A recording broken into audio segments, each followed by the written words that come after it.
नमस्कार, पूनम की आवाज चैनल में आपका स्वागत है। हमारी आज की कहानी रानी पद्मिनी के बारे में है। बहुत समय पहले की बात है। एक बहुत ही दयालु राजा था।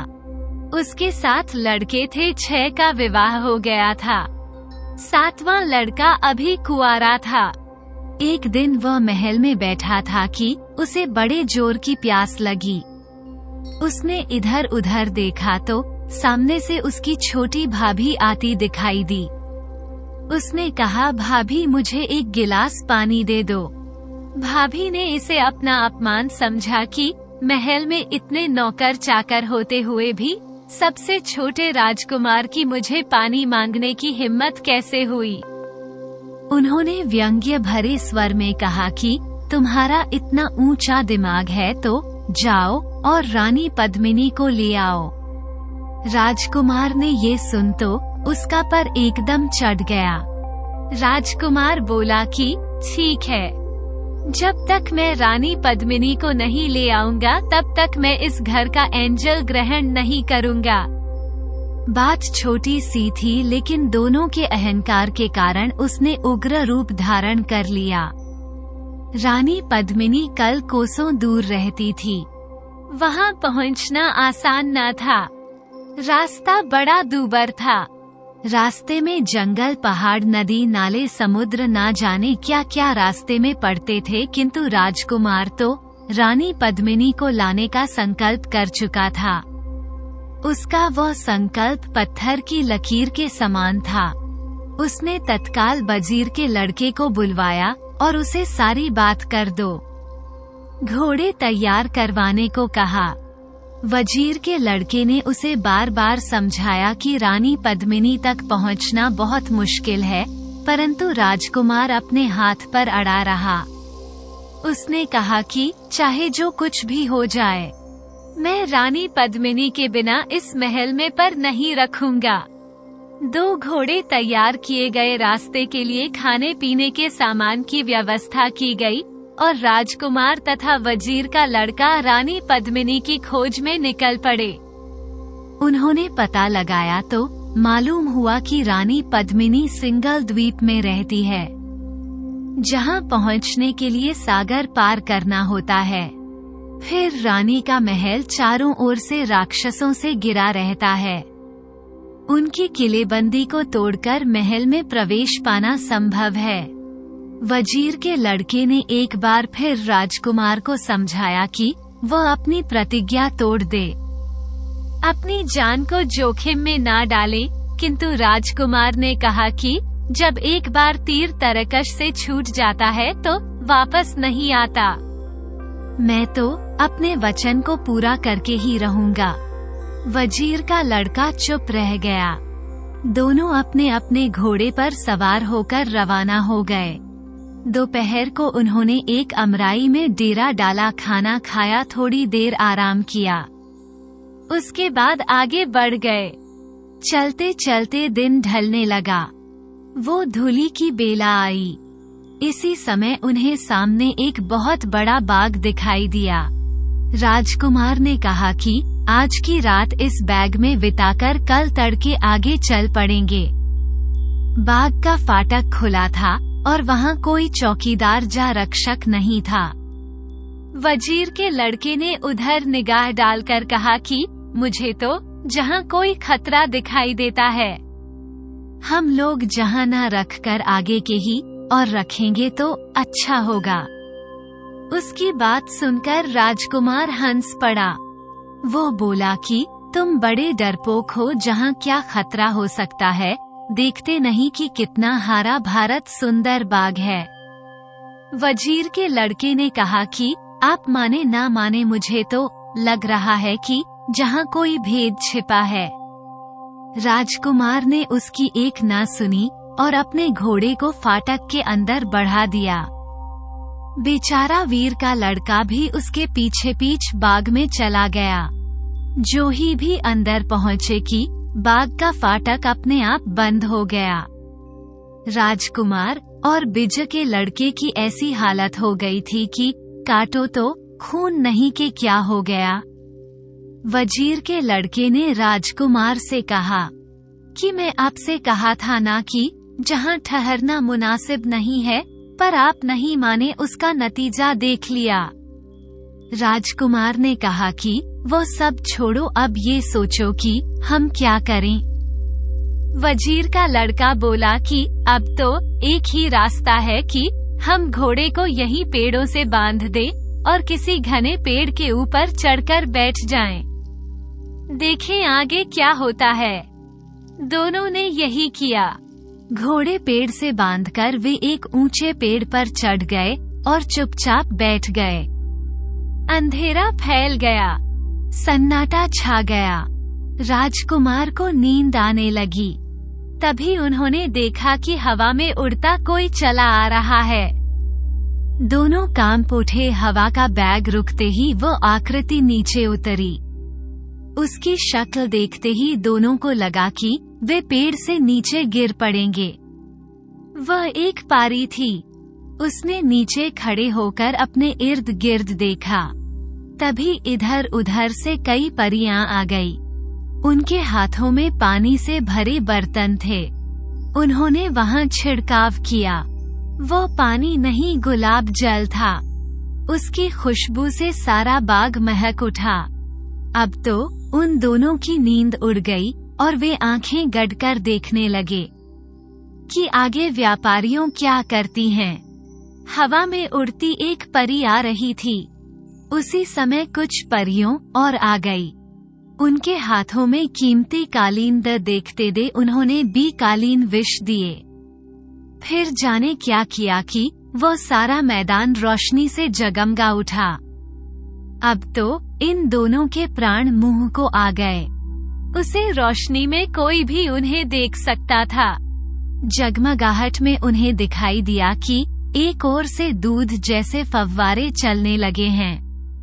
पेड़ों की हरियाली अब बड़ी ही मोहन लगने लगी। जब वे दोनों असमंजस में डूबे हुए उसे दृश्यावली को देख रहे थे, तभी आसमान से कुछ पारियां एक रतन जदीद सिंहासन लेकर उतरी और उन्होंने उसे सिंहासन को एक बहुत ही कीमती कालीन पर रख दिया। सारी परियां मिलकर एक पंक्ति में खड़ी हो गई।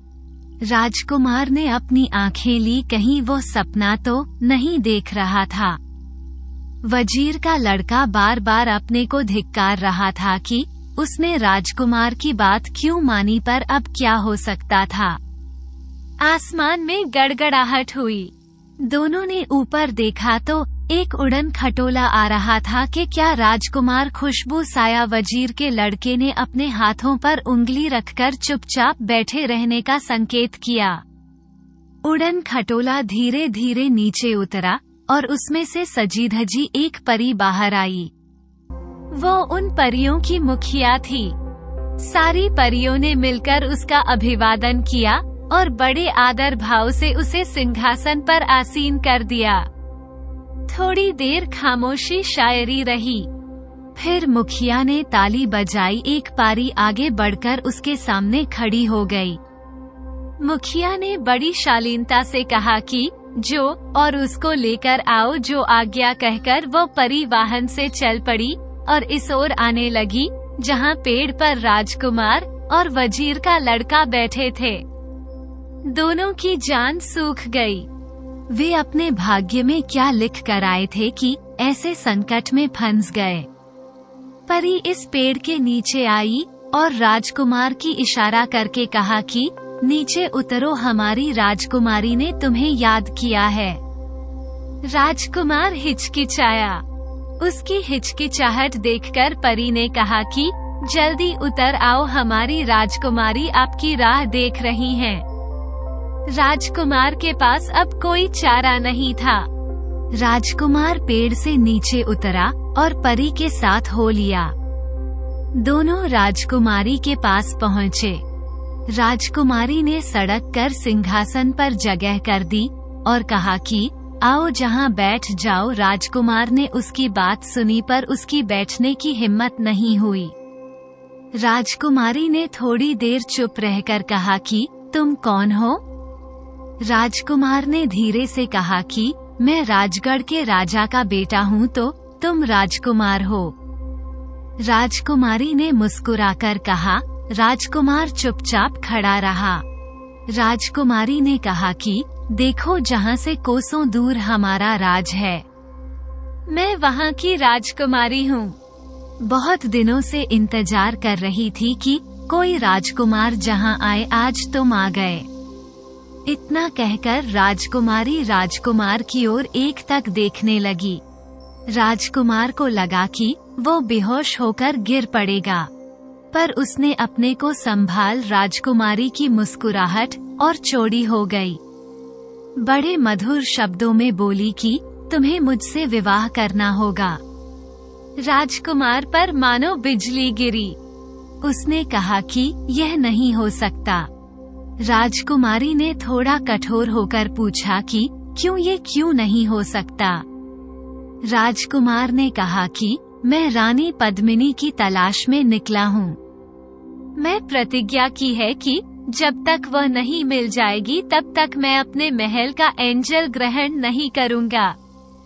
राजकुमारी ने बड़े सरल स्वर में कहा, ओह ये बात है।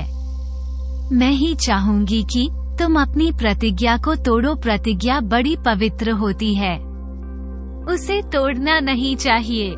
तुम अपनी प्रतिज्ञा पूरी करो, मैं उसमें तुम्हारी मदद करूंगी, परंतु मेरी एक शर्त है। राजकुमार ने कहा कि आपकी वह शर्त क्या है? राजकुमारी बोली कि पद्मिनी को लेकर तुम यहाँ आओगे और मेरे साथ शादी करके अपने राज्य को जाओगे। राजकुमार ने कहा कि इसमें मुझे क्या आपत्ति हो सकती है। राजकुमारी थोड़ी देर मौन रही, फिर बोली, तुम सिंगल द्वीप पहुँचोगे। कैसे? राजकुमार ने कहा, क्यों, उसमें क्या दिक्कत है? राजकुमारी हंसने लगी। हंसते हंसते बोली, तुम बड़े भोले हो। अरे वहाँ पहुँचना हंसी खेल नहीं है। रास्ते में एक जादू की नगरी पड़ती है। सिंगल द्वीप का रास्ता वहीं से होकर जाता है। कोई भी तुम्हें अपने जादू में फंसा लगा। राजकुमार ने हैरान होकर कहा। तब राजकुमारी बोली, तुम उसकी चिंता ना करो। ये लो, मैं तुम्हें एक अंगूठी देता हूँ। तुम जब तक इस अंगूठी को अपनी उंगली में पहने रहोगे तब तक तुम पर किसी का जादू असर नहीं करेगा। इतना कहकर राजकुमारी ने एक अंगूठी उसकी ओर बढ़ा दी। राजकुमार ने कहा, राजकुमारी, मैं तुम्हारा एहसान कभी नहीं भूलूंगा। राजकुमारी बोली, इसमें एहसान की क्या बात है? इंसान को इंसान की मदद करने ही चाहिए। राजकुमारी ने एक अंगूठी उसे दे दी और कहा, तुम्हारी यात्रा सफल हो, तुम्हारी प्रतिज्ञा पूरी हो। राजकुमार ने उसका आभार मानते हुए सर झुका दिया। रात बीतने वाली थी। राजकुमारी उठी और अपने उड़ान खटोला पर बैठकर चली गई। परियों ने सारा सामान समेटा और वे भी अपनी अपनी दिशा को प्रस्थान कर गई। राजकुमारी से विदा होकर राजकुमार डगमगाते पैरों से खुशी खुशी वहां पर आया, जहां वजीर का लड़का बड़ी व्याकुलता से उसकी प्रतीक्षा कर रहा था। राजकुमार को सही सलामत लौट आया देखकर वजीर के लड़के की जान में जाना आई।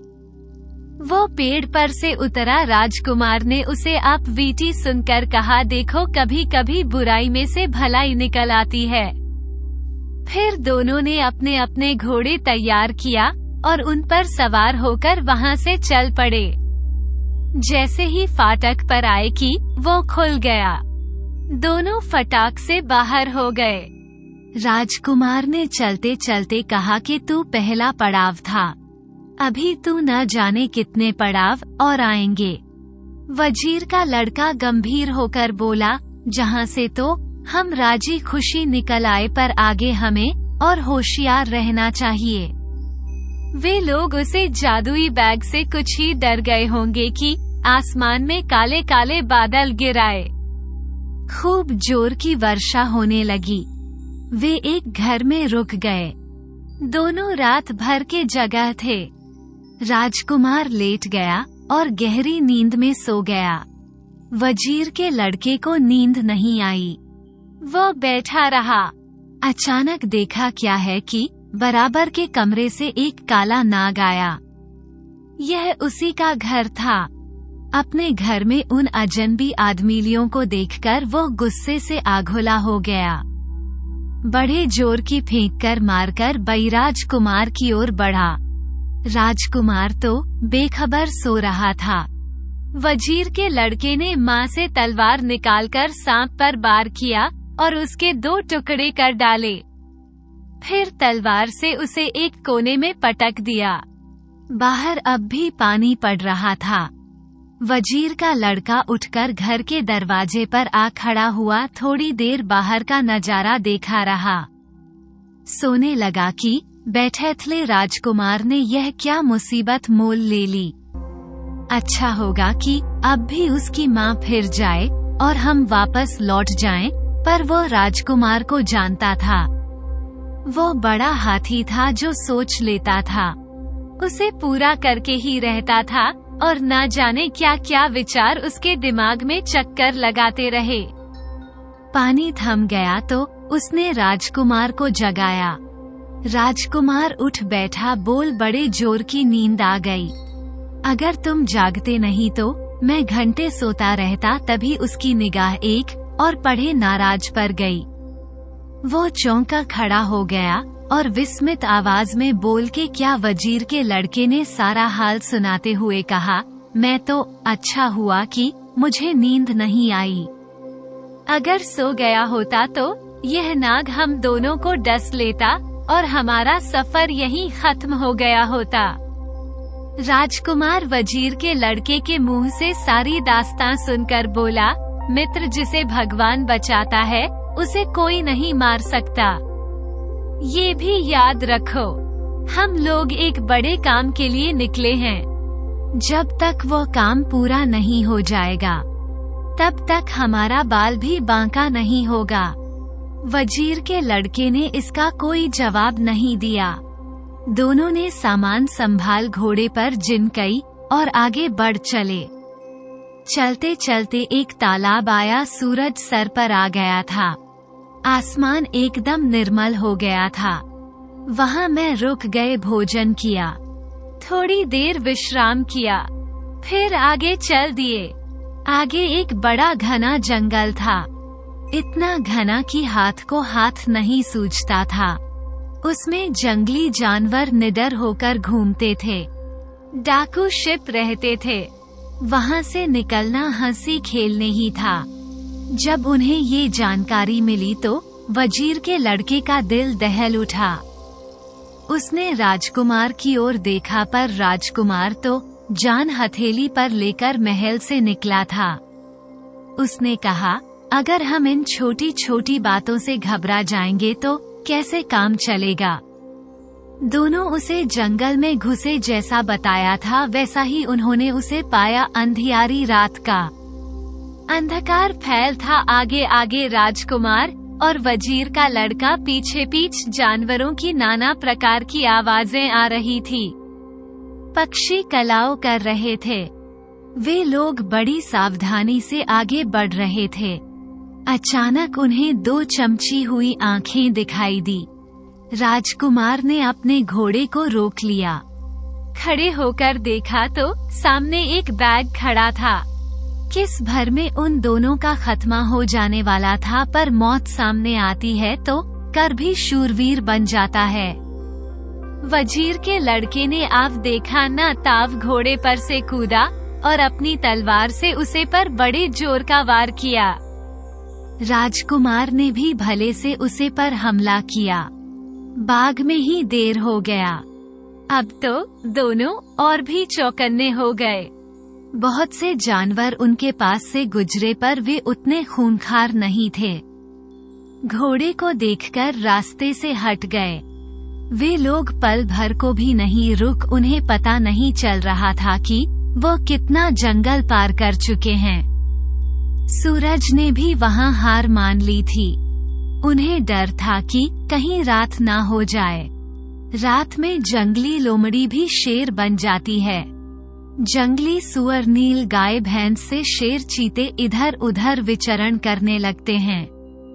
पर वहाँ तो रात दिन एक साथ था, उजाले का कहीं नाम नहीं था। उन दोनों ने हिम्मत नहीं हारी, उनके हौसले के सामने जंगल ने हार मान ली। जंगल समाप्त हुआ और खुला मैदान आ गया। दिन ढल गया था, मारे थकान के दोनों पस्त हो रहे थे। वजीर के लड़के ने कहा, अब हम यही कोई अच्छी जगह देखकर ठहर जाएं। हम लोगों की ताकत जवाब दे रही है और हमारे घोड़े भी पसीने से तरबतर हो रहे हैं। राजकुमार ने उसके प्रस्ताव को मान लिया।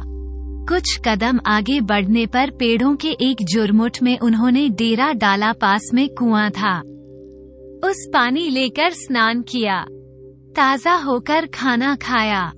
वजीर के लड़के ने कहा, मैं बहुत थक गया हूँ, आज की रात मैं खूब सोऊंगा। आप पहरा देना। राजकुमार बोला, ठीक है। दोनों अपने अपने बिस्तर पर लेट गए, पर थके होने पर भी वजीर के लड़के की आंख नहीं लगी।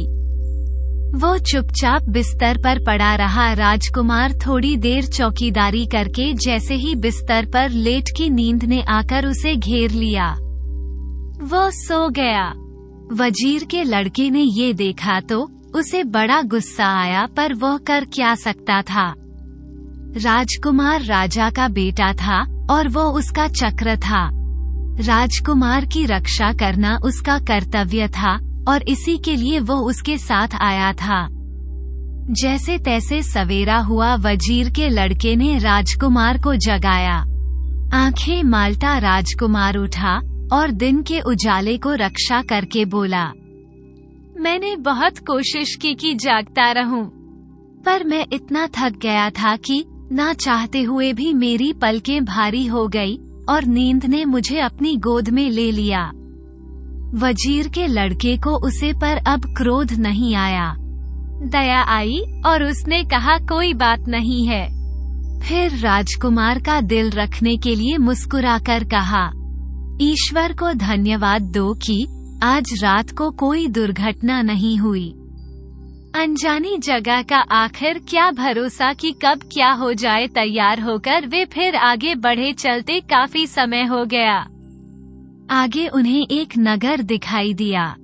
उसे देखकर वजीर के लड़के का माता टन का राजकुमार तो भूल गया था, पर उसे याद था।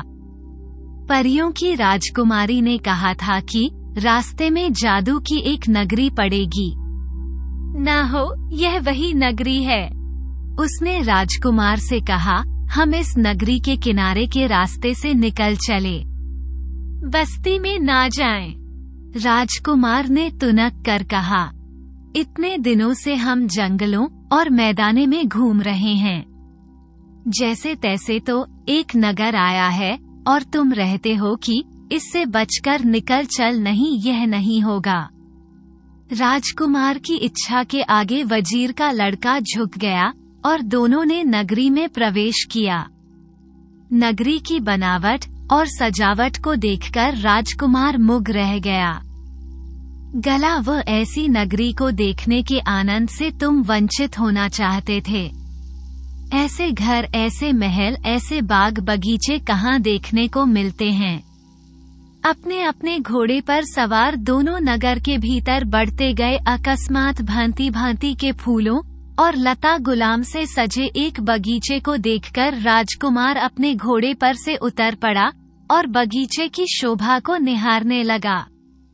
तभी सामने के घर से एक बुढ़िया दौड़ी आई और राजकुमार से लिपटकर फूट फूट कर रोने लगी। रोना रुक तो बोली, मेरे बेटे तुम कहाँ चले गए थे। राजकुमार गोचक्का सा रह गया। यह माजरा क्या है। उसने बुढ़िया की बाहों से अपने को छुड़ाने की बहुत कोशिश की, पर बुढ़िया ने उसे इतना जकड़ रखा था कि वह अपने को छुड़ाने नहीं पाया। बुढ़िया फिर बिलखने लगी। राजकुमार को उसे पर बहुत दया आ गई। बोला, तुम क्या चाहती हो। सिसकते हुए बुढ़िया ने कहा, थोड़ी सी देर को मेरे घर के भीतर चलो। इतना कहकर उसने राजकुमार का हाथ पकड़ लिया। अपना पीछा छुड़ाने के लिए राजकुमार उसके घर जाने को तैयार हो गया। वजीर के बेटे ने मना किया पर वह नहीं माना। उसने वजीर के लड़के से कहा, तुम के ही रहो, मैं अभी आता हूँ। इतना कहकर वो बुढ़िया के साथ चल दिया। सामने के घर का दरवाजा खुला था। जे ही वे अंदर घुसे कि दरवाजा बंद हो गया। वजीर के लड़के ने दरवाजे पर जाकर उसे कई बार खटखटाया पर कोई नहीं बोला। उसने मन ही मन कहा, यह एक नई मुसीबत सर पर आ गई है। पर अब क्या हो सकता था। उसने बार बार दरवाजा खटखटाया, राजकुमार को पुकारा, लेकिन कोई नहीं बोल रहा। हार कर वह अपनी जगह पर बैठ गया और राजकुमार के आने की प्रतीक्षा करने लगा। घंटे बीत गए, ना दरवाजा खुला, नाराज घुमरा आया। घर के भीतर जो हुआ वजीर का लड़का उसकी कल्पना भी नहीं कर सकता था। बुढ़िया जादूगरनी थी। उसने देख लिया था कि राजकुमार की उंगली में एक ऐसी अंगूठी है जिस पर जादू का प्रभाव नहीं हो सकता है, इसलिए उसने जैसे ही राजकुमार का हाथ पकड़ इस समय उसने अंगूठी उतार ली। अब राजकुमार उसके बस में था। उसने घर के भीतर जाकर राजकुमार को मक्खी बना दिया। मक्खी सामने की दीवार पर जाकर बैठ गई। बुढ़िया ने जादू के जोर पर अपना ये रूप बना लिया था। असल में वो अपने असली रूप में आ गई और राजकुमार को भी मक्खी से उसके असली रूप में ले आई। हंसते हुए बोली, बहुत दिनों में तुम जैसा आदमी मिला है। राजकुमार हैरान रह गया। कहाँ गई वो बुढ़िया जो उसे वहाँ लाई थी? उसकी जगह ये सुंदरी कहाँ से आ गई? पिस्म से राजकुमार कभी उसे युवती को देखा, कभी घर पर इधर उधर निगाह डालता, पर उसकी समझ में कुछ न आता। राजकुमार की जय हालत देखकर जुबती जोर से हंस पड़ी। बोली, घबराते क्यों हो? मैं तुम्हारा कुछ भी बिगाड़ नहीं करूंगी। आओ मेरे साथ चौपड़ खेलो। राजकुमार ने दुखी होकर कहा, मैं जहाँ रुक नहीं सकता। युक्ति ने पूछा, क्यों? राजकुमार ने उसे सारी बात बता दी। बोला, मुझे जल्दी से जल्दी सिंगल द्वीप पहुंचकर रानी पद्मिनी से मिलना है। युक्ति ने उसकी ओर मुस्कुरा कर देखा और बोली कि ठीक है, पर तुम वहां पहुंचोगे कैसे? राजकुमार रानी पद्मिनी के चारों ओर की नाकेबंदी की बात सुन चुका था। फिर भी उसने अनजान बनकर कहा, क्यों? जुबती बोली, पहले तो तुम सिंगल द्वीप पहुंच ही नहीं पाओगे। अगर किसी तरह पहुंच भी गया तो रानी पद्मिनी से मिल नहीं सकते। राजकुमार ने कहा, मुझे हर हालत में अपनी इच्छा पूरी करनी है। यदि मेरा प्राण पूरा नहीं हुआ तो मैं अपनी जान दे दूंगा। युवती करुणा से भरकर बोली, नहीं, इसकी नौबत नहीं आएगी। मैं तुम्हें एक कला और एक सफेद बाल देता हूँ। जब काले बाल को जलाओगे तो पेशाचों की खोज आ जाएगी और सफेद बाल को जलाओगे तो देवों की फौज आ जाएगी। वे तुम्हारी हर तरह से मदद करेंगे। तुम जो कहोगे वो वही करेंगे। राजकुमार के कोई प्राण आए। उसने उसे युवती का आभार मानना चाहा, पर उसके मुंह से शब्द नहीं निकले। चुप रहा। जुबती बोली, मेरी एक शर्त तुम्हें माननी होगी। वो क्या? राजकुमार ने उत्सुक से पूछा। युक्ति ने गंभीर होकर पूछा, तुम पद्मिनी को लेकर जब लौटोगे तो मुझे भी अपने साथ ले जाओगे? तुम्हारी यह शर्त मुझे मंजूर है। राजकुमार ने बड़े सहज भाव से कहा। जुबती बोली, मैं जानती हूँ कि तुम्हारे भीतर कितनी आग धधक रही है। मैं तुम्हें नहीं रोकूंगी। उसे बीच में ही रोककर राजकुमार ने कहा, मेरा मित्र बाहर बहुत बेचैन हो रहा है। होगा। अब तुम मुझे जाने दो, मुझे भी साथ ले चलो। बड़ी शरारत भरी आवाज में युक्ति बोली। मैं तुम्हें इस घर में अधिक दिन नहीं रखूंगी।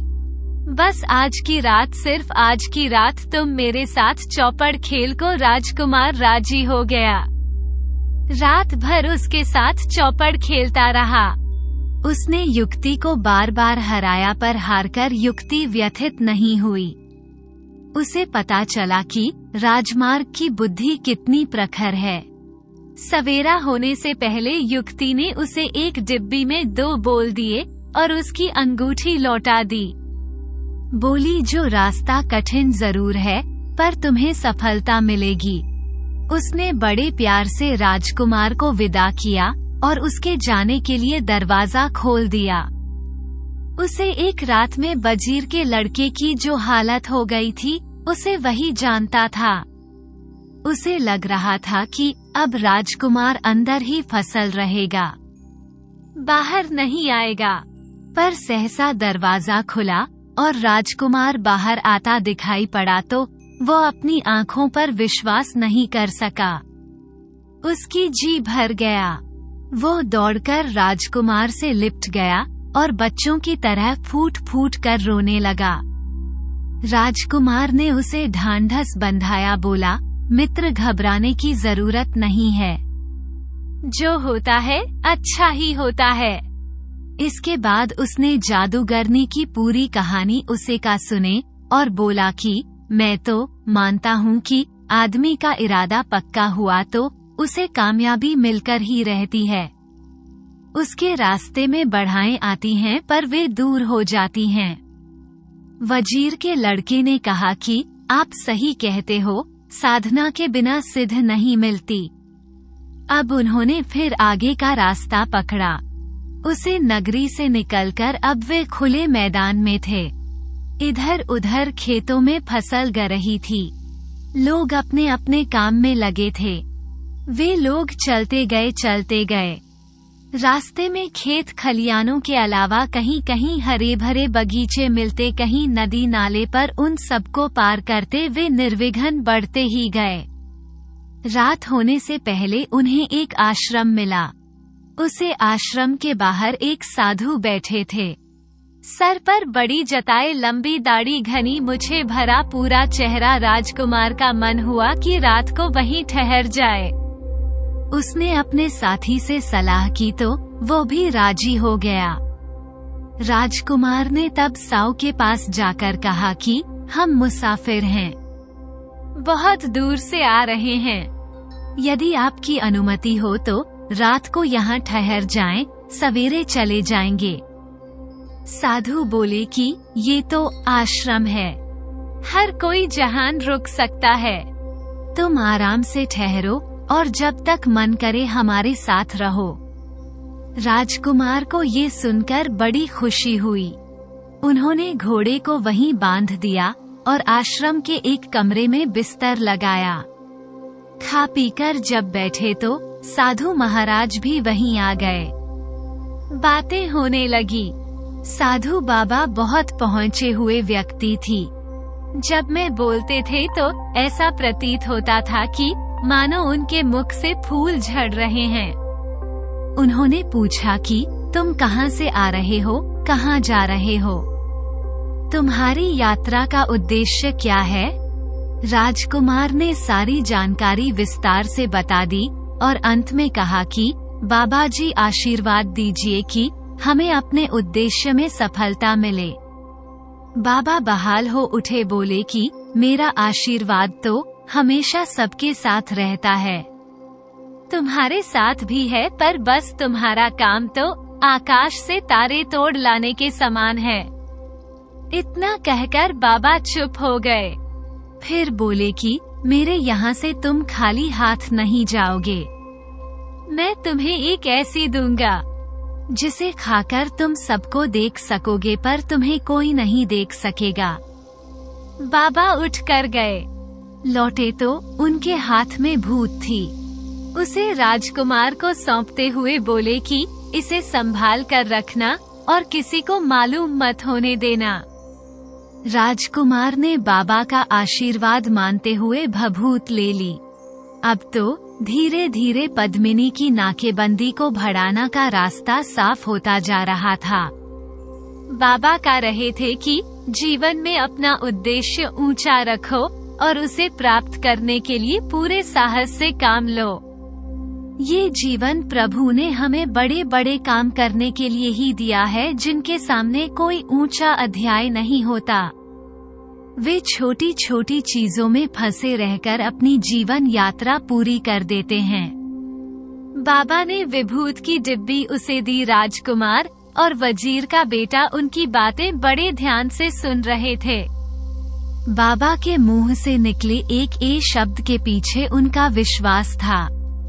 उन्होंने कहा कि तुम लोग टीचर दिन जहां विश्राम करके आगे बढ़ो, कौन जाने की आगे की यात्रा अब तक की यात्रा से भी कठिन हो थके हो गए तो लड़ोगे कैसे, ताजा हो गए तो पहाड़ की चोटी पर सहज ही पहुंच जाओगे।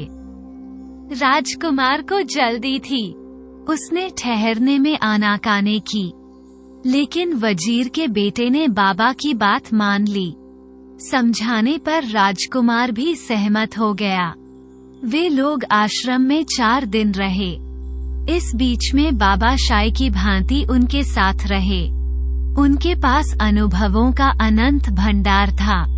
उनका लाभ वो उन दोनों को देते रहे। उन्होंने अंत में जोर देकर कहा कि अपने किए पर अभिमान मत करना, साथ ही अपने मार्ग पर दृढ़ता पूर्वक डटे रहना। उन 4 दिनों में बाबा से और आश्रम के जीवन से इतना मिला कि वे कृतकृत्य हो गए।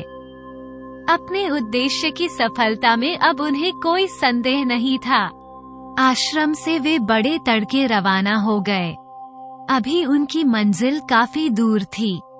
बिना रुके हुए चलते गए, दिन चढ़ा आया, सूरज सर पर आ गया। तब वे एक जलाशय के किनारे रुक स्नान किया, भोजन किया और थोड़ी देर विश्राम करके आगे बढ़ चले। मौसम अच्छा था, मंद मंद पवन कह रही थी, रास्ता साफ था। पक्षी मस्ती से इधर उधर उड़ान भर रहे थे। राजकुमार ने मार्ग दृश्य को देखकर वजीर के लड़के से कहा कि देखो सब कुछ कितना गतिशील है। सूर्य थमता नहीं, पवन रुकती नहीं, पक्षियों का कलरव गण हमेशा चलता रहता है। आदमी को इससे सीख लेनी चाहिए। वजीर के लड़के ने देखा कि राजकुमार का मन को रंग शिलांगे भर रहा है। उसने कहा कि धरती भी कहाँ रुकती है, हर घड़ी घूमती रहती है। वो रुक जाए तो दुनिया में हाहाकार मच जाए। तुम ठीक रहते हो मित्र। राजकुमार ने प्रसन्न मुद्रा में कहा। फिर वो चुप होकर चारों ओर फैले आनंद से पुलकित होने लगा। घोड़े ने भी जैसे स्वामी के मनोभाव जान लिए हो। उनकी गति भी तीव्र होती गई। दिन ढलने लगा, अंधेरा अपनी चादर फैलने लगा। तब तक वे चलते रहे और फिर एक घने वृक्ष के नीचे रात बिताने के लिए रुक गए। राजकुमार के मन में विचारों का जवाब बनता उठ रहा था। वजीर का लड़का तो सो गया, पर उसे नींद नहीं आई। थोड़ी देर में देखा क्या है कि उसे पेड़ पर एक तोता और एक मैं आकर बैठ गए। उनमें बातें होने लगी। राजकुमार पक्षियों की भाषा जानता था। वो ध्यान से उनकी बातें सुनने लगा। तोते ने कहा कि मैं ना कुछ कहो जिसे रात कटे। मैं बोली कि आप बीती कहूँ या पार्वती। तोते ने कहा कि अरे मैं ना आप बीती तो रोज ही सुनते हैं, कुछ पर कहो। मैं बोली कि इस नगर के राजा के एक लड़की है, बड़ी सुंदर है, बड़ी भली है, बड़ी भोली है। तोते ने उसकी बात काटकर शरारत से कहा, तुम जैसी। मैं शर्मा गई, बोली कि तुम्हें हर घड़ी मजाक सूझता है। तोते ने कहा कि अच्छा अपनी बात कहो। मैं बोली कि राजकुमारी बहुत दिनों से बीमार है। दुनिया भर के वैद्य डॉक्टर उसका इलाज कर चुके हैं और वो ठीक नहीं होती। बेचारा राजा परेशान है, उसके वही केली औलाद है। तोते ने कहा कि ये तो बड़ी हैरानी की बात है। हैरानी की बात तो है ही। मैंने व्यथित स्वर में कहा कि राजा ने जहां तक एक ऐलान कर दिया है कि जो कोई राजकुमारी को अच्छा कर देगा वो उसी से बेटी का विवाह कर देगा। राजकुमारी को पाने के लालच में दुनिया भर के चिकित्सक आ रहे हैं पर कोई भी उसे ठीक नहीं कर पाया। राजा निराश हो गया। इतना कहकर मैं की आवाज रुक गई। तोता बोला कि राजकुमारी की बीमारी दूर करने का कोई रास्ता है। मैंने कहा, अगर कोई सुनता हो तो इस पेड़ की जड़ ले जाए और उसे घिसकर पानी में मिलाकर राजकुमारी को पिला दे, वो रोग से छुटकारा पा जाएगी। ये कहकर मैं मन हो गई। तोता भी कुछ नहीं बोला पर राजकुमार उठा और उसने अपने भले से एक और मिट्टी खोदकर पेड़ की थोड़ी सी जड़ काट ली और आकर अपने बिस्तर पर लेट गया। सवेरा हुआ, दोनों मित्र उठे और तैयार होकर आगे बढ़ गए। आगे उन्हें वही नगर मिला जिसकी चर्चा मैंने की थी। शहर में बार बार मुंडी हो रही थी कि राजकुमारी को जो भी अच्छा कर देगा राजा उसके साथ राजकुमारी को ब्याह देगा और अपना आधा राज्य दे देगा। राजकुमार ने अपना घोड़ा महल के फाटक की ओर बढ़ा दिया। वजीर के लड़के ने उसे रोकना चाहा पर वो कहाँ मानने वाला था। फाटक पर जब चौकीदार ने उसे रोका तो उसने कहा कि मैं राजकुमारी का इलाज करूंगा। राजकुमार को राजा के सामने पेश किया गया। राजा ने कहा कि बड़े से बड़े पैदादे इसका इलाज कर गए हैं पर मेरी प्यारी बेटी को कोई भी अच्छा नहीं कर सका। राजकुमार कुछ बोला नहीं। थोड़ा पानी लेकर उसने जड़ को घिस और बेहोश पड़ी। राजकुमारी के हाथों पर लगा दिया। पानी का लगाना था कि राजकुमारी के बदन में कुछ हलचल हुई। राजकुमार ने फिर थोड़ा पानी उसके मुंह से लगाया तो उसने आंखें खोल दी। ये देखकर राजा का रोम रोम पुलकित हो उठा। उसने राजकुमार को सीने से लगा लिया। कुछ ही देर में राजकुमारी उठकर बैठ गई और चलने फिरने लगी। अपनी शर्ट के अनुसार राजा ने कहा कि अब तुम मेरी बेटी को और मेरे आधे राज्य को ग्रहण करो। राजकुमार ने राजकुमारी के अच्छा हो जाने पर प्रसन्नता व्यक्त करते हुए राजा को अपनी प्रतिज्ञा बता दी। सुनकर राजा ने कहा कि कोई बात नहीं, तुम अपनी प्रतिज्ञा पूरी करके लौटो तो बेटी को साथ ले जाना और मन हो तो यही राज करना। सारे नगर में शोर मच गया। प्रजा ने राजकुमार को घेर लिया। राजा ने बड़ी कठिनाई से लोगों को रोका और बड़े मान सम्मान से राजकुमार को विदा करते हुए कहा, यहाँ से 10 कोस पर पश्चिम में एक बाबा गुफा में रहते हैं। तुम उनसे मिलते जाना, वो तुम्हारी मदद करेंगे। राजकुमार महल से बाहर आया तो वजीर का लड़का उसकी राह देख रहा था। उसे सारा समाचार मिल गया था। उसने राजकुमार को सीने से लगाकर कहा कि यह क्या चमत्कार हुआ। राजकुमार ने उसे पिछली रात की घटना सुनकर कहा कि इस दुनिया में सचमुच कभी कभी चमत्कार हो जाता है। न हम उसे पेड़ के नीचे ठहरते नज करिश्मा होता, हमें तोता मैना का उपकार मानना चाहिए। राजा ने उन्हें बाबा से मिलने को कहा था। राजकुमार ने इस दिशा में प्रस्थान किया। 10 कोस पर उन्हें वही गुफा मिल गई। उसमें बाबा बैठे थे। राजकुमार घोड़े से उतारकर उनके पास गया और उन्हें प्रणाम करके सामने खड़ा हो गया। बाबा आंखें बंद किए बैठे थे। थोड़ी देर में उन्होंने आंखें खोली और जिज्ञासा भाव से कहा कि कैसे आए हो। राजकुमार ने सारा हाल सुनकर कहा कि राजा ने कहा था कि मैं आपके दर्शन करूं। बाबा वादी आत्मीयता से बोले कि बस तुमने काम बड़ा कठिन और जोखिम भरा उठाया है। राजकुमार ने कहा कि बाबा काम कठिन जरूर है, लेकिन आदमी तो बना ही कठिन काम करने के लिए है।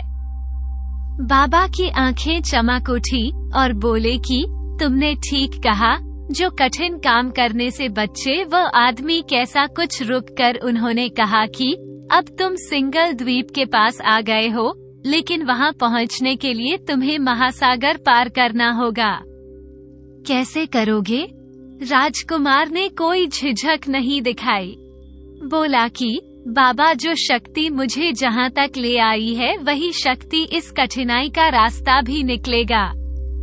शाबाश बड्स, बाबा ने भी बोर होकर कहा कि आदमी तो निमित्त है, काम शक्ति ही करती है। इतना कहकर बाबा ने खड़ाओं की एक जोड़ी उसे देते हुए कहा कि इन्हें पहनकर तुम सहज ही समुद्र पार कर जाओगे, जो मेरा आशीर्वाद तुम्हारे साथ रहेगा। राजकुमार ने अत्यंत कृतज्ञ भाव से बाबा के चरणों में सर रखा और बाबा ने समुद्र पार करने के लिए खड़ाओं की जोड़ी दी। उसकी पीठ थपथपाकर उसे आशीर्वाद देकर विदा किया। घोड़े पर सवार होकर जब वे चले तो राजकुमार भव्याल हो उठा। उसने वजीर के लड़के से कहा कि राजा बड़ा उदाहरण था। उसके साथ जो हुआ उसका बदला उसने चुका दिया है। इतनी बड़ी समस्या को सहज ही हल कर दिया है। दोनों आगे बढ़े। उनकी अब विशाल सागर को देखने के लिए आतुरता थी, पर सहसा एक चिंता ने राजमार्ग को आगरा। तो खड़ाओं की मदद से सागर पार कर लेगा, पर उसके साथी का क्या होगा? उसने वजीर के लड़के से कहा कि मित्र, आगे की लड़ाई अब मुझे अकेले को ही लड़नी पड़ेगी। जब तक मैं लौटकर नहीं आऊं, तुम यहीं रुके रहोगे। वजीर का लड़का है, प्रभु हो गया। ये कैसे होगा? अकेला राजकुमार कैसे उसे किले को फतह कर सकेगा? जब उसने राजकुमार से अपनी आशंका व्यक्त की तो राजकुमार ने उसे धीरज बांधते हुए कहा कि तुम चिंता मत करो, आगे के लिए मेरे पास साधन है।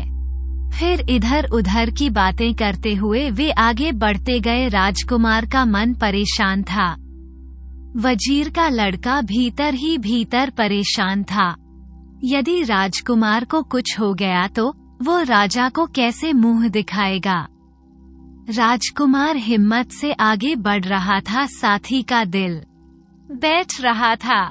दिन भर चलने के बाद अंत में उन्हें दहाड़ता सागर सामने दिखाई पड़ा। बड़ी बड़ी लहरें उठ उठकर एक भयानक दृश्य प्रस्तुत कर रही थी। तट पर पहुंचकर दोनों घोड़े से उतर पड़े और नीर निवेश नेत्रों से सागर की विशाल जल राशि को देखने लगे। अगले दिन प्रातः प्रस्थान करने का निश्चय किया। बड़े तड़के उठकर राजकुमार ने अपने घोड़े को खूब प्यार किया। वजीर के लड़के के बहते आंसुओं को पोंछकर उसे सीने से लगाया और सूर्य की प्रथम किरण के फूटने ही पैरों में खड़ा हूँ पहनकर सागर के तट पर जा खड़ा हुआ। उसके बाद जो ही पानी पर रखा उसका सारा बदन कांप उठा, लेकिन तभी उसने अनुभव किया कि वह पानी पर ऐसे खड़ा है जैसे धरती पर खड़ा हो। फिर तो वो एक एक कदम रखते हुए आगे बढ़ने लगा। वजीर का लड़का आश्चर्य से देख रहा था कि पानी पर यह इस प्रकार कैसे चल रहा है। धीरे धीरे राजकुमार आंखों से ओझल हो गया। राजकुमार का वह पूरा दिन सागर पर चलते चलते बीतता समुद्र की छोटी बड़ी मछलियां, दूसरे जीव जंतु उसकी तरफ आते थे, किंतु उसके पास आने की हिम्मत नहीं कर पाते थे। कुछ दूर से ही भाग जाते थे। राजकुमार बड़े आनंद से आगे बढ़ता गया, पर समुद्र का अंत उसे दिखाई नहीं देता था। पूरा दिन और पूरी रात उसने चलते चलते बीते। अगला दिन आया तब उसे सागर का किनारा दिखाई दिया। वहीं था सिंगल द्वीप जिसमें पद्मिनी को पाने के लिए वो घर से निकला था। उसे भूमि को देखकर उसे रोमांस हो आया, लेकिन दूर से ही उसने देखा कि काले काले खूंखार रक्षा द्वीप की रक्षा के लिए खड़े हैं। राजकुमार ने विभूत की डिब्बी खोल ली और एक चुटकी विभूत मुंह में डाली। अब वो सबको देख सकता था। वो भी धड़क राक्षसों के बीच पहुंच गया। रक्षा बड़े ही डरावने थे। उनके रंग रूप और चेहरों को देखकर रोंगटे खड़े हो जाते थे। उनके हाथ में हथियार देखकर प्राण सूख जाते थे। राजकुमार उसे सबको देखकर शक पका रहा था। हालांकि उसे पता था कि कोई भी उसे देख नहीं पा रहा है। राजकुमार ने निश्चय किया कि वो पहले शहर का एक चक्कर लगा ले। शहर को समझकर फिर आगे का कार्यक्रम तय करें। वो शहर में खूब घूमा, पद्मिनी के महल पर भी गया, किंतु उसे लगा कि जोर जबरदस्ती से महल में घुसना संभव है।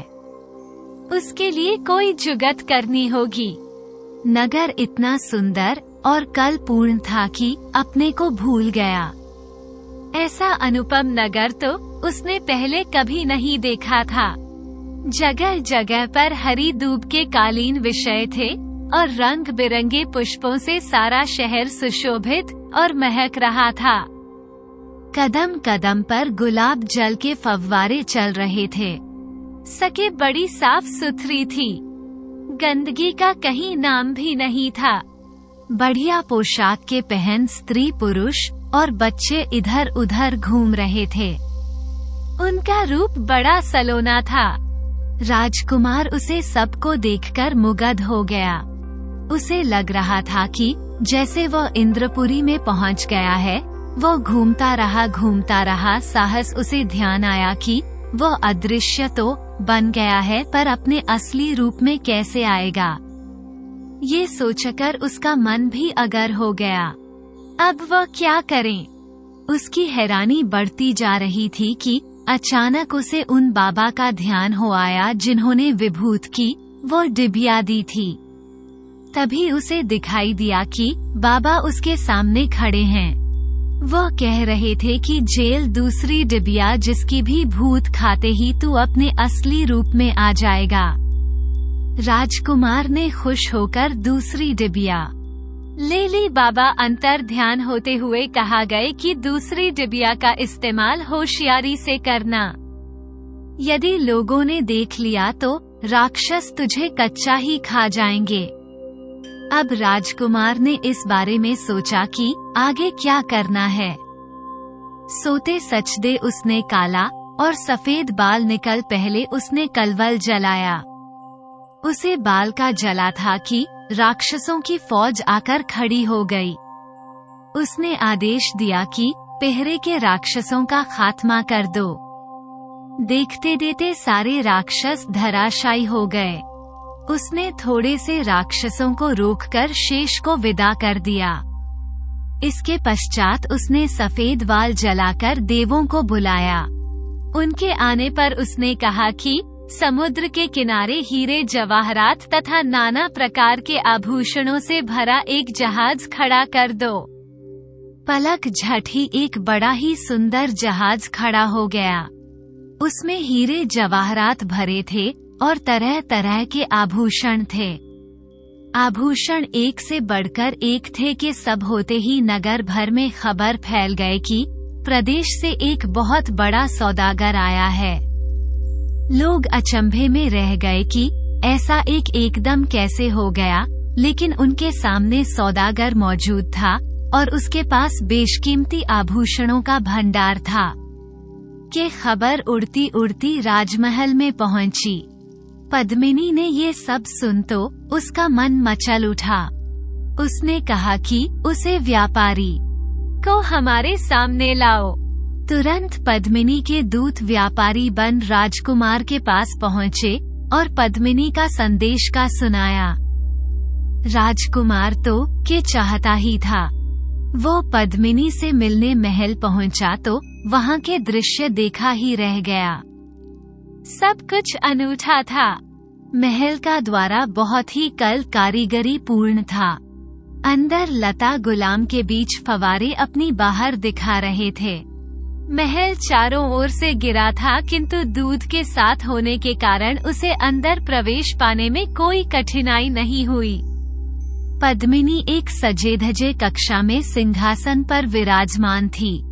राजकुमार के कक्ष में प्रविष्ट होते ही उसने उसका अभिवादन किया। राजकुमार ने भी हाथ जोड़कर सर झुकाकर अपना सम्मान व्यक्त किया। पद्मिनी ने उसे बैठने का संकेत किया। वो आसन पर बैठ गया तो पद्मिनी ने पूछा कि तुम कहाँ से आए हो? पद्मिनी के मुंह से शब्द नहीं मानो। फूल झाड़े हो। राजकुमार एकटक उसकी ओर देखते हुए बोला कि मैं स्वर्ण भूमि से आया हूँ। वहाँ क्या करते थे? पद्मिनी ने अगला प्रश्न किया। जी मैं हीरे जवाहरात का व्यापारी हूँ। राजकुमार ने उत्तर दिया। यहाँ कैसे आए? पद्मिनी ने थोड़ा घूमीर होकर पूछा। सुना था आप आभूषणों और हीरे जवाहरात की पाक की और प्रेमी हैं। राजकुमार का संक्षिप्त उत्तर था। पद्मिनी ने पूछा कि क्या तुम आभूषण ले हो? राजकुमार ने कहा जी हाँ। पद्मिनी ने पूछा कि आभूषण कहाँ है? समुद्र के किनारे मेरा जहाज खड़ा है। राजकुमार ने सहज भाव से कहा। पद्मिनी ने मुस्कुराकर कहा कि क्या तुम मुझे आभूषण दिखा सकते हो? राजकुमार ने कहा कि अवश्य, मैं तो यहाँ आया ही इस काम से हूँ। पद्मिनी ने धीमी आवाज में कहा कि ठीक है, अब तुम जो कल मेरा दूत तुम्हारे पास आएगा उसके साथ कुछ बढ़िया आभूषण ले आना। राजकुमार ने पद्मिनी से विदा तो ली, लेकिन उसके रूप लावण्य से इतना मोहित हो गया कि अपनी सुधा बाड़ को बैठा उसके लिए चलना मुश्किल हो गया। वो मुड़माड़कर पीछे देखा था। ऐसी रूप सी तो उसने जीवन में कभी नहीं देखी थी। परियों अपनी सुंदरता के लिए प्रसिद्ध होती हैं, लेकिन बच्चे पद्मिनी के आगे पानी भरती थी। चारों दिशाओं में उसकी ख्याति ठीक ही फैली थी। पद्मिनी के मुंह पास में फंसा राजकुमार जब अपने जहाज पर आया तो पद्मिनी उसकी आंखों के आगे घूम रही थी। उसके अंग प्रत्यंग से सौंदर्य टपक रहा था। राजकुमार की भूख प्यास गायब हो गई। नींद उड़ गई, बिस्तर पर पड़ा।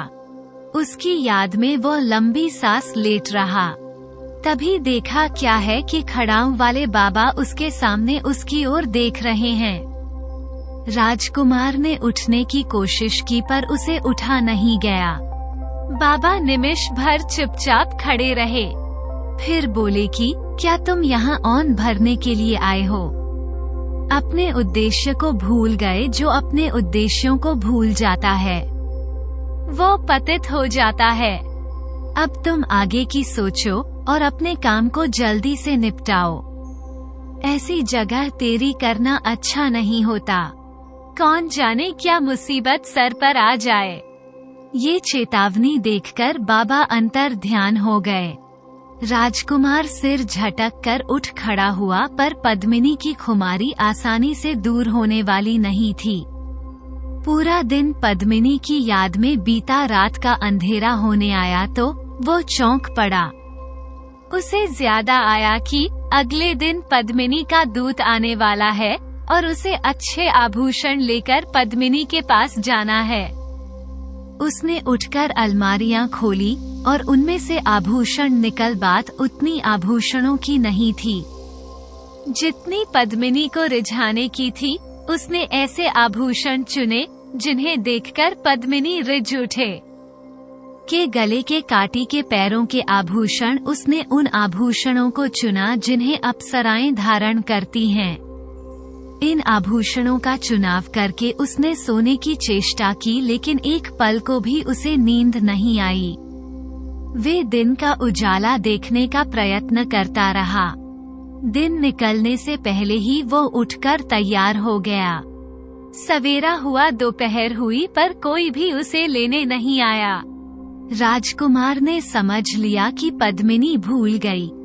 शाम को जब वह निराश हो गया था तो बड़े सपाटे से दूध आया और उसे तत्काल रवाना होने को कहा। वो तो सवेरे से ही तैयार बैठा था। दूध के साथ चल दिया। जब मैं महल में पहुंचा तो पद्मिनी उसका इंतजार कर रही थी। आज वह दूसरे कक्ष में थी जिसमें चारों ओर आदम कद शीशे लगे थे। प्रकाश से सारा कैमरा आलोकित हो रहा था। पद्मिनी का सौंदर्य आज कई गुना निखर उठा था। पिछले दिन की तरह पद्मिनी ने और राजकुमार ने एक दूसरे का अभिवादन किया और पद्मिनी के संकेत पर राजकुमार उसके समीप ही बैठ गया। टास्क कुमार ने डिब्बियों में से आभूषण निकालकर उसे दिखाना आराम किया। पद्मिनी एक आभूषण को अपने हाथ में लेकर अपने शरीर से लगाकर शिष्य में देखी कि कैसा लगता है, और जो उसे पसंद आता उसे एक और रख देती। कभी कभी वो राजकुमार की भी सलाह लेती। आभूषणों को देखते काफी देर हो गई। पद्मिनी ने कहा कि अब हम कल देखेंगे बड़े नाना भाव से राजकुमार ने कहा, जैसी आपकी मर्जी राजकुमार। चला तो आज उसकी हालत कल से भी अधिक महासक्त थी। आज उसने पद्मिनी के जिस रूप की झांकी पाई थी वह तो अलौकिक था। उसकी आंखें डिया रही थी। आज एक नई कल्पना ने उसके मन मस्तिष्क को झकझोर डाला था। वह सोच रहा था कि कुछ ही समय में वह उसे वहां से ले जाएगा। तब उसके अनुपम सुंदर के भर को वो कैसे बहन कर पाएगा। वही राजकुमार है। इतने बड़े राज्य के राजा का पुत्र है, किंतु कहाँ राजगढ़ का राज्य और कहाँ सिंगल द्वीप की इस अपूर्व सुंदरी का वैभव। दोनों में जमीन आसमान का अंतर था। पर उठा कदम अब वापस तो नहीं लिया जा सकता था। विचारों के अतः सागर में डूबता उतरता राजकुमार अपने जहाज पर आया। उसका हाल बेहाल हो रहा था। भूख प्यास नींद सब उसे रूठ गई थी। वो बिस्तर पर पड़ा रहा। उसकी हालत सन्निपात के रोगी के समान हो रही थी। वो अपने आप से ही बात कर रहा था, पर उसके शब्द स्पष्ट थे। कई उसकी आवाज तेज हो जाती थी, कभी मंद पड़ जाती थी। राजकुमार स्वयं हैरान था कि उसे क्या हो गया है। जैसा होते हुए भी उसने राजमहल में जाने की तैयारी की। कल की अपेक्षा आज और भी बढ़िया चीज निकल। उसे भरोसा था कि पद्मिनी उन्हें अवश्य पसंद करेगी। अगले दिन उसे अधिक प्रतीक्षा नहीं करनी पड़ी। जल्दी ही पद्मिनी का दूत आ गया और वो दोपहर होने से पहले ही महल में पहुंच गया। पद्मिनी इन आभूषणों को देखकर चकित रह गई। ऐसे आभूषण उसने पहले कभी नहीं देखे थे। उनमें से उसने ढेर सारे पसंद कर लिए। जब वह उन्हें लेने लगी तो उसने देखा कि वे अधूरे हैं। जोड़ीदार आभूषणों में से अधिकांश एक थे। पद्मिनी ने पूछा कि यह क्या है। राजकुमार ने उत्तर दिया कि अभी तो जहाज पर आभूषणों का भंडार भरा पड़ा है। मैंने सोचा कि आप जब अपनी पसंद पूरी कर लेंगे तब उनकी जोड़ियां पूरी कर दूंगा। पद्मिनी ने खींचकर कहा कि तुमने क्यों सोच। राजकुमार ने कहा कि इसलिए कि मेरी इच्छा थी कि आप एक बार आभूषणों के सारे भंडार को देख लें। अगर आपको आपत्ति ना हो तो एक बार स्वयं जहाज पर जाकर पूरे भंडार को देख लें। इस सुझाव पर राजकुमारी थोड़ा सोच में पड़ी। अंत में उसने राजकुमार की बात मान ली और वो जहाज पर जाने को राजी हो गई। इसके बाद राजकुमार पद्मिनी से छुट्टी लेकर अपने जहाज पर लौट आया। नियत समय पर पद्मिनी जहाज पर आई। वहां आभूषणों का अतः भंडार था। उन्हें देखने में पद्मिनी इतना ली हो गई कि वो समय को ही नहीं अपने आप को भी भूल गई। काम निपटाकर जाने को हुई तो राजकुमार ने कहा, अब आप जाओगे कहाँ और कैसे। पद्मिनी चकित होकर बोली कि क्यों। राजकुमार ने कहा, क्यों, क्या देखते नहीं कि जहाज चल रहा है। और हम किनारे से बहुत दूर निकल आए हैं। पद्मिनी पहले तो मजाक समझी, फिर उसने देखा कि जहाज सचमुच चल रहा है। मारे गुस्से के उसका चेहरा तमतमा उठा। उत्तेजित होकर बोली कि तुमने मेरे साथ छल किया है, इसकी तुम्हें सजा मिलेगी। राजकुमार हंस पड़ा, बोला कि पद्मिनी जी, हम सिंगल द्वीप की सीमा से बहुत दूर निकल आए हैं। पद्मिनी को लेकर जहाज चल पड़ा। पद्मिनी मछली की तरह तड़पने लगी। उसके चेहरे का रंग फीका पड़ गया था। राजकुमार ने कहा कि घबराओ नहीं, मैं राजगढ़ का राजकुमार हूँ। इसके बाद उसने पद्मिनी को शुरू से लेकर आखिर तक की सारी कहानी सुनाई। फिर बोला, तुम्हें पाने के लिए मुझे बड़े पापड़ बेलने पड़े हैं। उसे कहानी को सुनकर पद्मिनी का संताप काफी हद तक दूर हो गया। बोली कि इसके लिए इतना कपट करने की क्या जरूरत थी। राजकुमार ने पूछा कि यदि कपट नहीं किया होता तो क्या तू राजी से आ जाती। पद्मिनी ने इसका उत्तर नहीं दिया। जो होना था वह हो चुका था। अब उसके सामने बचने का कोई रास्ता नहीं था। भाग्य के साथ समझौता करने के अलावा अब और क्या हो सकता था। आहट हिरनी की तरह वो राजकुमार के पास आ बैठी जहां तेजी से आगे बढ़ रहा था। पद्मिनी आवेश से थककर चूरू हो गई थी। उसे सूझ नहीं रहा था कि वो क्या करे। मानुष उसका इतना अस्थिर हो रहा था कि एकाग्र भाव से कुछ सोच भी नहीं पा रही थी। इतने में जहाज बड़े जोर से इधर उधर होने लगा। पद्मिनी ने भयभीत होकर राजकुमार की ओर देखा। राजकुमार ने उसे सांत्वना देते हुए कहा कि घबराने की कोई बात नहीं है, समुद्री तूफान आ गया है, थोड़ी देर में शांत हो जाएगा। तूफान का वेग बढ़ता गया। बड़ी बड़ी लहरें उठकर जहाज से टकराने लगी। जहाज डगमगाने लगा। किसी आसन खतरे की आशंका से वो राजकुमार से लिपट गई। राजकुमार ने धीरे धीरे उसकी पीठ थपथपाई और उसे भरोसा दिया कि उनका कुछ नहीं बिगड़ेगा। फिर हंसकर राजकुमार बोल, अब तुम्हें परेशान होने की जरूरत नहीं है। तुम्हारी रक्षा की जिम्मेदारी अब तुम्हारी नहीं मेरी है। राजकुमार उसे दुलार रहा। तूफान का बैग धीरे धीरे शांत होता गया। पद्मिनी तन मन से बेहद थक गई थी। सो गई, पर राजकुमार की आंख नहीं लगी। अचानक उसे बड़ा धीमा स्वर सुनाई दिया। राजकुमार ने विस्मित होकर इधर उधर देखा। जहाज पर उन दोनों के सिवा कोई नहीं था। फिर वो स्वर किसका था? पता चला कि एक तोता और एक मैं आपस में बातें कर रहे हैं। अपनी आदत के अनुसार तोते ने मैं से कुछ कहने को कहा और मैंने वही बात दोहराई कि वह आप वीटी कहे या पर वीटी। तोता बोला, कुछ आप वीटी कहो, कुछ परविटी। मैंने कहा कि कल मेरी जान बाल वाला बच्ची। तोते ने अगर होकर पूछा कि क्या हुआ। मैं ना बोली कि क्या कहूँ, जमाना बड़ा खराब हो गया है। आदमी ने हमारा जीना हराम कर दिया है। हम उसका कुछ भी नहीं बिगड़ने, फिर भी वो हमारी जान लेने पर तुला रहता है।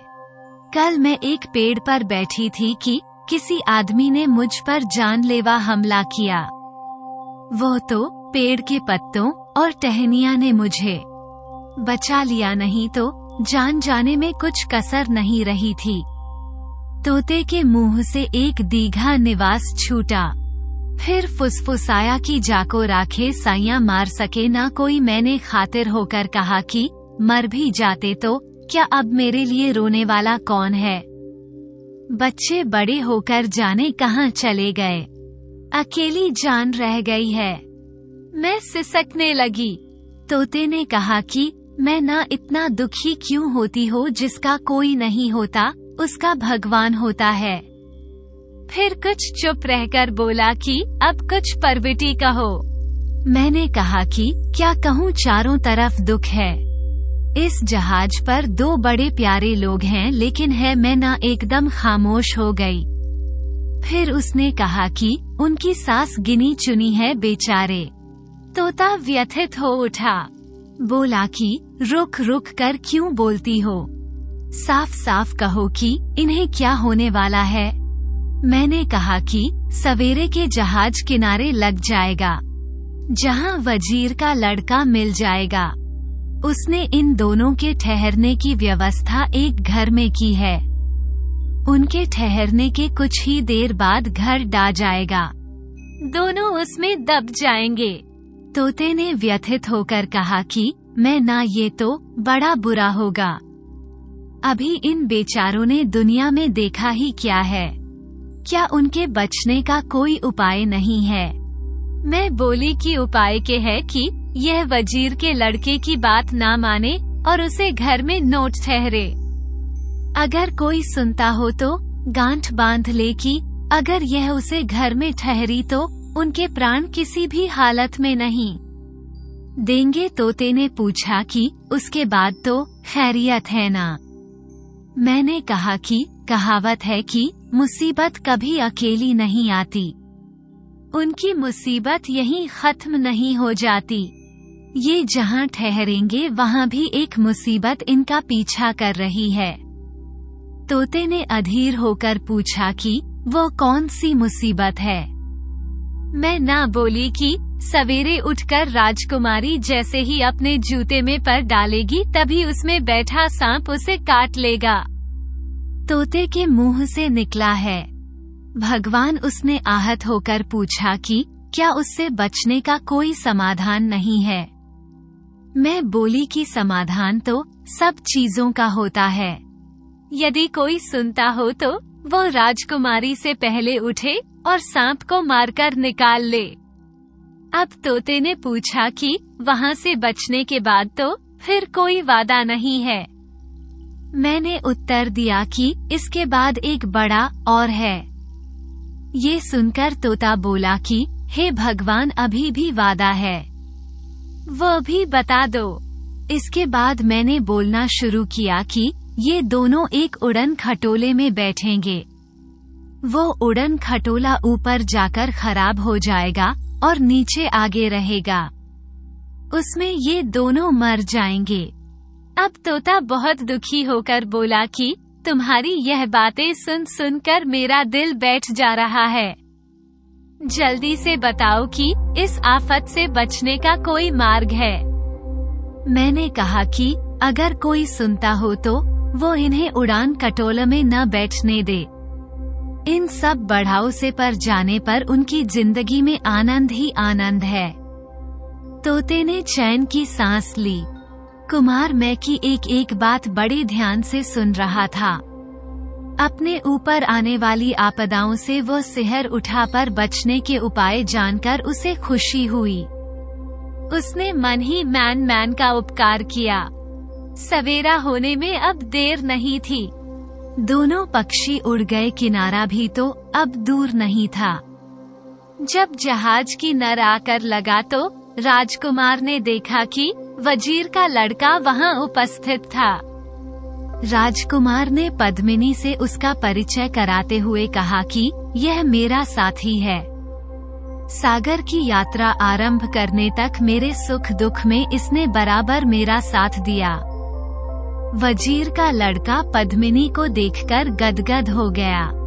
उसे दिन वही रहने के लिए उसने एक भवन की व्यवस्था कर रखी थी। वहां पहुंचने पर राजकुमार को मैं की बात ज्यादा आ गई। राजकुमार ने कहा कि हमें जहां नहीं ठहरता कोई और भवन देखो। वजीर के लड़के ने कहा कि आपके आने से पहले मैं जहां के सारे भवन देख चुका हूं, ये सबसे अच्छा है। राजकुमार ने उसकी एक ना सुनी। वजीर के लड़के ने दूसरे भवन की खोज की। दूसरा भवन उसे भवन के पास ही मिल गया।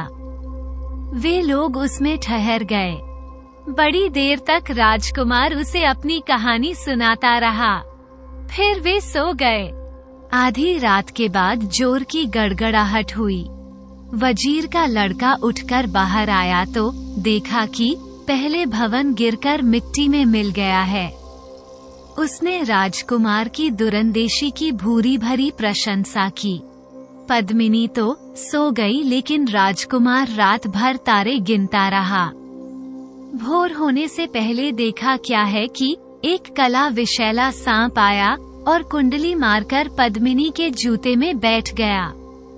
राजकुमार तो चींटियट होकर उसे घड़ी की प्रतीक्षा कर ही रहा था। उसने तलवार निकालकर जूते में बैठे सांप के 2 टुकड़े कर डाले और बाहर फेंककर पद्मिनी के उठने की राहत देखने लगा। थोड़ी देर में पद्मिनी उठी। उसकी थकान दूर हो गई थी और उसके चेहरे की कांति लौट आई थी। उसने मुस्कुराकर राजकुमार की ओर देखा। राजकुमार भी मुस्कुराकर उसके पास गया और कुछ देर तक उसके मुलायम बालों को सहलाता रहा। पद्मिनी मन ही मन विभोर हो रही थी कि उसे अपने जीवन साथी के रूप में एक ऐसा सुंदर और पराक्रमी व्यक्ति मिल गया। वजीर के लड़के ने आगे की यात्रा उड़न खटोले से करने का विचार किया और एक उड़न खटोला मंगवा भी लिया, लेकिन राजकुमार ने उसमें बैठने से साफ इनकार कर दिया। वजीर के लड़के को बड़ा बुरा लगा, पर राजकुमार के आगे उसकी एक न चाली पे घोड़ा पर सवार होकर ही आगे बढ़े। उड़न खटोले में कुछ और लोग बैठ गए, लेकिन थोड़ी दूर जाकर उड़न खटोला धड़ाम से नीचे आ गिरा और उसमें बैठे सब लोगों की जान चली गई। राजकुमार ने अनुभव किया कि मैं की भविष्यवाणी कितनी सच थी। मार्ग में मनमोहक दृश्य को देखते हुए वे लोग आगे बढ़ते गए। अपने द्वीप से पद्मिनी कभी बाहर नहीं गई थी। अब लंबी चौड़ी दुनिया उसके सामने थी। तरह तरह के लोग थे, तरह तरह की उनकी पोशाक थी, तरह तरह के उनके आचार विचार थे। राजकुमार ने कहा कि पद्मिनी, अब हम एक ऐसे बाबा के आश्रम में चल रहे हैं जिनके हृदय में प्रेम का दरिया बहता है। जो भी उनके पास जाता है वो उसका मन जीत लेते हैं। जी खदाओं को पहनकर मैं सागर पार किया था, वे उन्होंने ही दिए थे। पद्मिनी आश्चर्य कर रही थी कि आखिर राजकुमार ने उसे विशाल सागर को कैसे पार किया। अब उसका भेद खुल गया। पद्मिनी ने कहा कि राजकुमार के संत लोग बहुत माया से परे होते हैं, लेकिन कोई कोई संत ऐसे भी होते हैं जो लोगों के दुख दर्द को अपने ऊपर ले लेते हैं। कहते कटे पद्मिनी के भीतर जैसे करुणा का स्रोत फूट पड़ा। उसने उसकी वाणी को आबरुद्ध कर दिया। बाबा का आश्रम अब कुछ दूरी पर था। राजकुमार ने कहा कि हमें देर भले ही हो जाए पर हम रखेंगे। बाबा के आश्रम में ही रास्ता काटने के लिए राजकुमार पद्मिनी को अच्छे अच्छे किस सुनता रहा। वो उन्हें ध्यान से सुनती रही। अंत में आसमान जब टिमटिमाते तारों से जगमगा उठा, उसे समय वे आश्रम में पहुंच गए। बाबा कई दिन से उनकी राह देख रहे थे। इतनी देर कैसे हो गई, ये सोचकर उनका मन व्याकुल हो उठता था। राजकुमार को पद्मिनी के साथ देखकर उनका हृदय हर्ष से पुलकित हो उठा। उन्होंने बड़ी ममता से उनका स्वागत किया और आश्रम के सर्वोत्कृष्ट कक्षा में उन्हें ठहराया। उस कक्ष में कोई दीवार नहीं थी। हरी भरी बलहरियों ने एक दूसरे से लिपटकर उस कक्ष का निर्माण किया था। पद्मिनी उस कक्ष को देखकर रो आईटी हो उठी। बाबा ने बड़े प्यार से कहा कि तुम लोग बड़ा सफर करके आए हो, थक गए होंगे। कुछ खा पी लो और आराम से सो जाओ। रात बढ़ती जा रही थी। अंधकार गधा हो रहा था। उसे घने अंधेरे में भी आश्रम की आत्मा अपनी माधुरी बिखेर रही थी। आश्रम के अंतवासियों ने अपने शाही मेहमानों के लिए नाना प्रकार के व्यंजन तैयार कर दिए थे। बड़े उल्लास के वातावरण में मेहमानों ने आश्रम का प्रसाद पाया। प्रत्येक वस्तु इतनी स्वादिष्ट थी कि राजकुमार और पद्मिनी ने अनुभव किया कि मानो वह किसी देवलोक में आ गए हो। बाबा बराबर उनके साथ रहे और उन्हें पुलकित देखकर स्वयं आनंद विभोर होते रहे। पद्मिनी ने कहा कि मैं तो सोच भी नहीं सकती थी कि जहाँ जंगल में इस प्रकार मंगल होगा, पर संतों की महिमा कौन जानता है। ये सुनकर बाबा से चुप नहीं रहा गया। बोले कि पद्मिनी, आनंद भीतर की चीज है। जब आदमी का अंतर प्रमोदित होता है तो बाहर सब कुछ हरा भरा दिखाई देता है। पद्मिनी ने सिर हिलाकर बाबा के कथन को स्वीकृति दी। प्रसाद ग्रहण करने के बाद सब सो गए। बाबा ब्रह्म मुहूर्त में उठ गए। उन्होंने आश्रम का एक चक्कर लगाए, गौशाला में जाकर गायों को प्यार किया। तब तक राजकुमार और पद्मिनी उठकर वहां आ गए। बाबा ने हंसकर कहा कि पद्मिनी, तुम इस आश्रम में एक भी बूढ़ा पेड़ नहीं पाओगे, और देखो जब हम गायों को पुचकारते हैं, उनकी पीठ पर हाथ फेरते हैं तो उनके थानों से दूध खुद की धारा बहने लगती है। पेड़ पौधे और पशु पक्षी भी प्यार के भूखे होते हैं। पद्मिनी ने आश्रम में निगाह डाली तो सचमुच उसे एक भी बुढ़ापे दिखाई नहीं दिया, और बाबा ने जब गायों को दूध आया और उनकी पीठ पर हाथ फिराया तो उनके थानों से दूध की धाराएं बहने लगी। पद्मिनी चकित रह गई। ऐसा दृश्य उसने पहले कभी नहीं देखा था। आश्रम में मेहमान एक दिन रहना चाहते थे। बाबा के प्रेम ने उन्हें 4 दिन रोक लिया।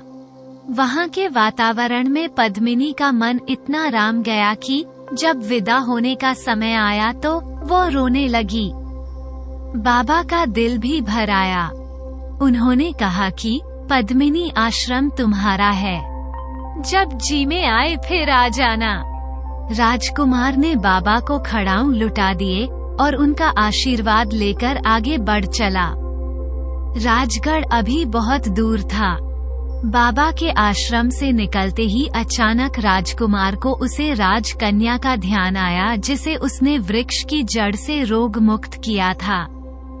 राजा ने उस आग्रह किया था कि वो उनकी घोषणा के अनुसार पुत्री का वर्णन करें और उनका आधा राज्य ले ले। राजकुमार ने अपने घोड़े को इस नगर की ओर मोड़ दिया और कुछ ही समय में राजकुमार और पद्मिनी उसे नगर में पहुंच गया है। राजा राजकुमार के आगमन से बहुत आनंदित हुए और जब उन्होंने पद्मिनी को देखा तो उनका हृदय गदगद हो गया। उन्होंने राजकुमार और पद्मिनी का पूरे सम्मान के साथ स्वागत किया। राजा ने राजकुमार से राजकुमारी को साथ ले जाने का अनुरोध किया तो राजकुमार ने सहर्ष स्वीकार कर लिया, लेकिन जब राजा ने अपना आधा राज्य देने का प्रस्ताव किया तो राजकुमार ने उसे लेने में असमर्थता प्रकट की। राजकुमार ने एक दिन वहां ठहरकर राजा का आतिथ्य स्वीकार किया और अगले दिन पद्मिनी और राजकुमारी को साथ लेकर राजगढ़ की ओर रवाना हो गया। उनका अगला पड़ाव अब बहुत वाले बाबा के जहां था। मेहमानों का काफिला अब इस ओर बढ़ रहा था। सूर्य की बालकरने सारे वातावरण को बड़ी स्निग्धता प्रदान कर रही थी। आकाश निर्मल था, पक्षी कलरव कर रहे थे। सबके मन उमंग से भरे थे। उन्हें राजगढ़ पहुंचने की जल्दी थी, पर मार्ग के अनुपम दृश्य उनके पैरों में जंजीर डाल रहे थे। पर्वत श्रृंखला पार करते हुए तो वे इतने अभिभूत हुए कि घोड़े पर से उतर पड़े और उपत्यकाओं की हरियाली तथा पर्वत शिखर पर की धूप की सुनहरी चादर देखकर सबके मन आनंद से उछलने लगे। पद्मिनी ने प्रकृति की उसे छत का जी भरकर पान करते हुए राजकुमार का हाथ पकड़ लिया। बोली, राजकुमार, आदमी अगर इतना ऊंचा उठ जाए, इतना निर्मल हो जाए तो धरती पर स्वर्ग उतर आए। एक अलौकिक आवाज से पद्मिनी का मुख मंडल दीप्त हो रहा था। उसे देखकर ऐसा लगता था जैसे इंद्रलोक की कोई देवांगन इस धरती पर आ गई हो। वह मुस्कुराती थी तो प्यार के धवल निज बहने लगता। वह हंसती थी तो सारी बातें महकते पुष्पों से आच्छादित हो उठती। बड़े स्नेह से भीगकर राजकुमार बर्बर उसको मलंगी की ओर देखा था। उसे अनमोल संपदा को पाकर वो बार बार अपने भाग्य को शरत था। उसे लगा कि पर्वतों के उतार चढ़ाव से पद्मिनी तक जाएगी, किंतु पद्मिनी तो रुकने का नाम ही नहीं ले रही थी। उसने भावुक होकर कहा कि पद्मिनी, तुम अब घोड़े पर बैठ जाओ, तुम्हारे पैर दर्द करने लगेंगे। पद्मिनी ने बड़े उल्लास से कहा कि क्यों तुम मुझे इस आनंद से वंचित करना चाहते हो। उसके इस उदार से ऊंचे ऊंचे पर्वत शिखर निहाल हो गए। उपत्ते कायम मुस्कुरा उठी और गाने गगन चुंबी वर्षों की हरितिमा और गहरी हो गई। जाते समय राजकुमार ने वो पर्वतमाला बिना इधर उधर देख यूं ही पार कर ली थी, किंतु आज तो उसके साथ एक ऐसा प्रकाश पुंज था जिसके आलोक में भीतर बाहर कहीं भी अंधकार नहीं रह सकता था। वे लोग घोड़े पर सवार हो गए, पर्वतों को लंघकर फिर मैदान में आ गए। राजकुमार ने हंसकर कहा कि हम लोग भी कैसे हैं, जहां घोड़े पर बैठना चाहिए था वहां बैठे नहीं, लेकिन जहां पैदल चल सकते थे वहां घोड़े पर सवार हो गए हैं। पद्मिनी यह सुनकर चुप ना रह सकी। पद्मिनी बोली कि राजकुमार, आदमी पैदल चलता है तो धरती को उसका खाया बेटा मिल जाता है। पहाड़ों में पैदल न चलना पहाड़ों का अपमान करना है। पद्मिनी की इस बुद्धिमत्ता से राजकुमार का रोम रोम पुलकित हो उठा। वो क्षण भर उसकी ओर देखता रह गया। बाबा का आश्रम अब दूर नहीं था। राजकुमार ने कहा कि पद्मिनी, अब हम उन बाबा के आश्रम में पहुंच रहे हैं जिन्होंने मुझे एक ऐसी चमत्कारी भी दी थी जिसे खाकर मुझे कोई नहीं देख सकता था, और मैं सबको देख सकता हूँ। फिर कुछ रुक कर बोला कि इस भूत को मुंह में डालकर मैं तुम्हारे सिंगल द्वीप में प्रवेश किया था। पद्मिनी ने कहा कि तो तुम मेरे महल में भी आए हो गए।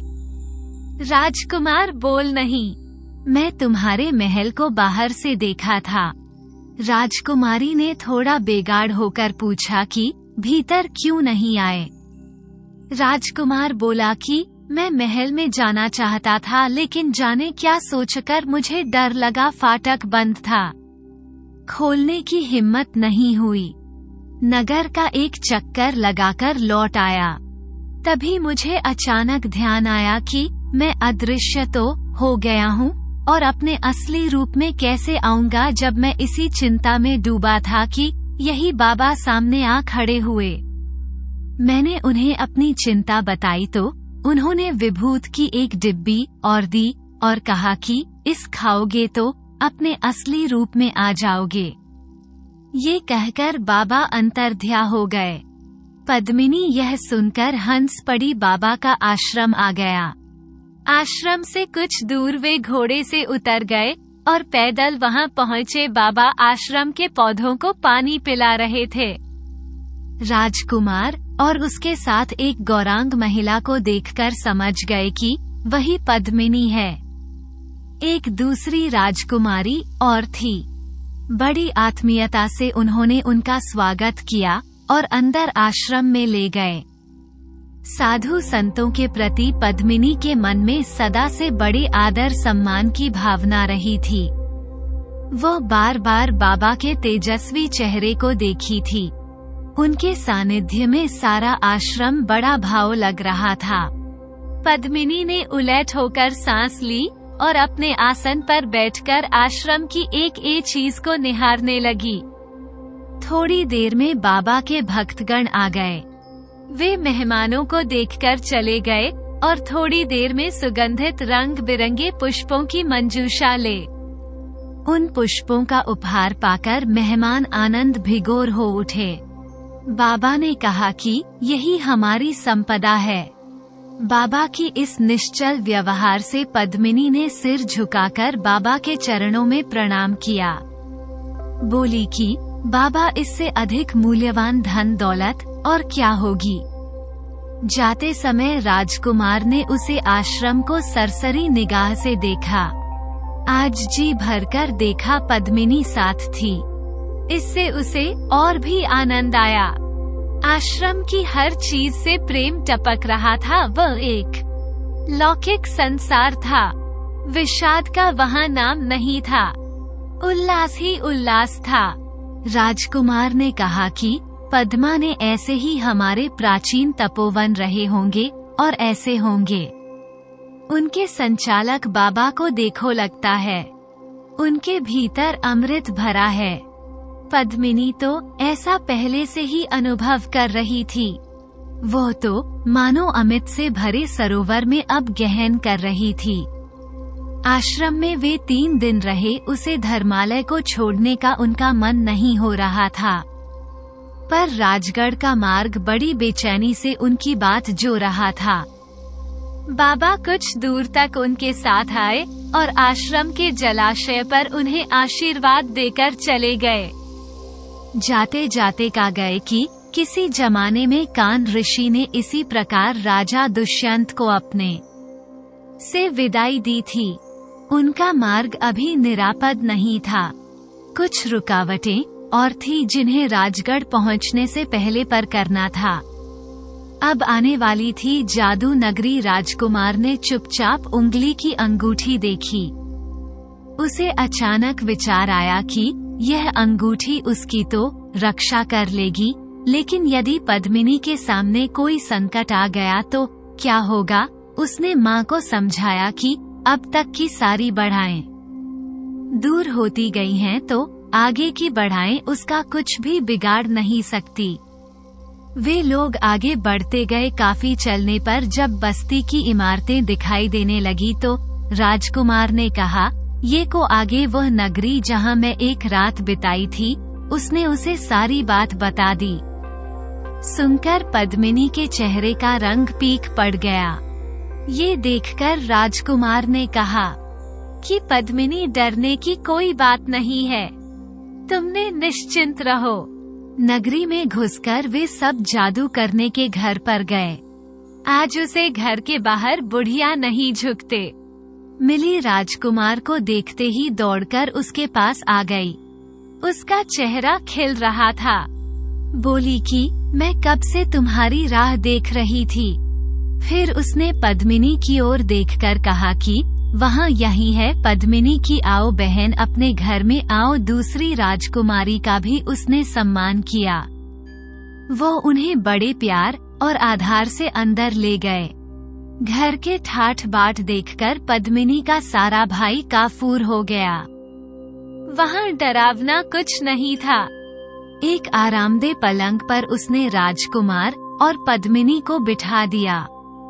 फिर उनके लिए कुछ व्यंजन तैयार किए। सबने आनंद से खाना खाया।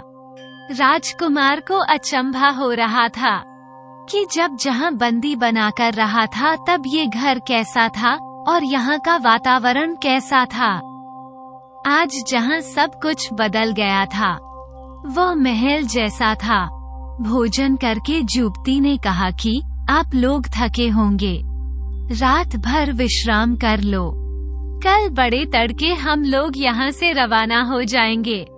राजकुमार जब उसे बोल लूटने लगा तो उसने कहा कि अब मुझे इसे क्या लेना देना, मेरी मनोकामना पूरी हो गई। मुझे अब और क्या चाहिए। राजकुमार ने बालों को फेंक नहीं। उन्हें की बदौलत तो उसे इतना बड़ा सौभाग्य प्राप्त हुआ था। उसने बड़े आदर भाव से उन्हें एक और रख दिया। बड़े सवेरे उठकर युवती ने राजकुमार और पद्मिनी को जगाया। वे उठे और तैयार होकर घर के बाहर आए। युवती ने आंसू भरी आंखों से हाथ जोड़कर उसे घर से अंतिम विदा ली और राजकुमार और पद्मिनी के साथ रवाना हो गए। चलते समय राजकुमार को वजीर के लड़के की ज्यादा आई, जिसने अपने प्राण मुंह में रखकर एक रात यहाँ बिताई थी। अब वो आज के खुशी के दिन को देखने के लिए वहाँ नहीं था। जहाज से उतरने के कुछ दिन बाद ही राजकुमार ने उसे राजगढ़ भेज दिया था, जिससे वहाँ उनके स्वागत की तैयारी हो सके। वे सब आगे बढ़े। जादू की नगरी पीछे छूट गई। पद्मिनी और युवती के बीच बातें चल पड़ी। पद्मिनी ने पूछा कि बहन, तुम इस काम में कैसे पड़ गए? युवती ने उत्तर दिया कि ये हमारा पुश्तैनी धंधा है। कब से आरंभ हुआ मैं नहीं जानती, पर मेरी माँ ने मेरे पिता को इस प्रकार पढ़ा था। जिस प्रकार मैं राजकुमार को पकड़ा, मेरे पिता भी धवनगढ़ के राजकुमार थे।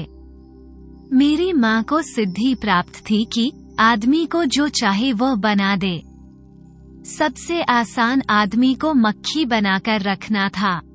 वो उड़ नहीं सकती थी, जहाँ चिपका दी चिपकी रहती थी। मैंने अपनी माँ से वो सिद्धि प्राप्त कर ली। पद्मिनी ने गंभीर होकर कहा कि अच्छा काम तो था नहीं। युवती ने इस पर क्रोध नहीं किया। सहज स्वर में बोली कि बहन, अच्छा हो जा बड़ा, पुश्तैनी धंधा तो चलता ही है।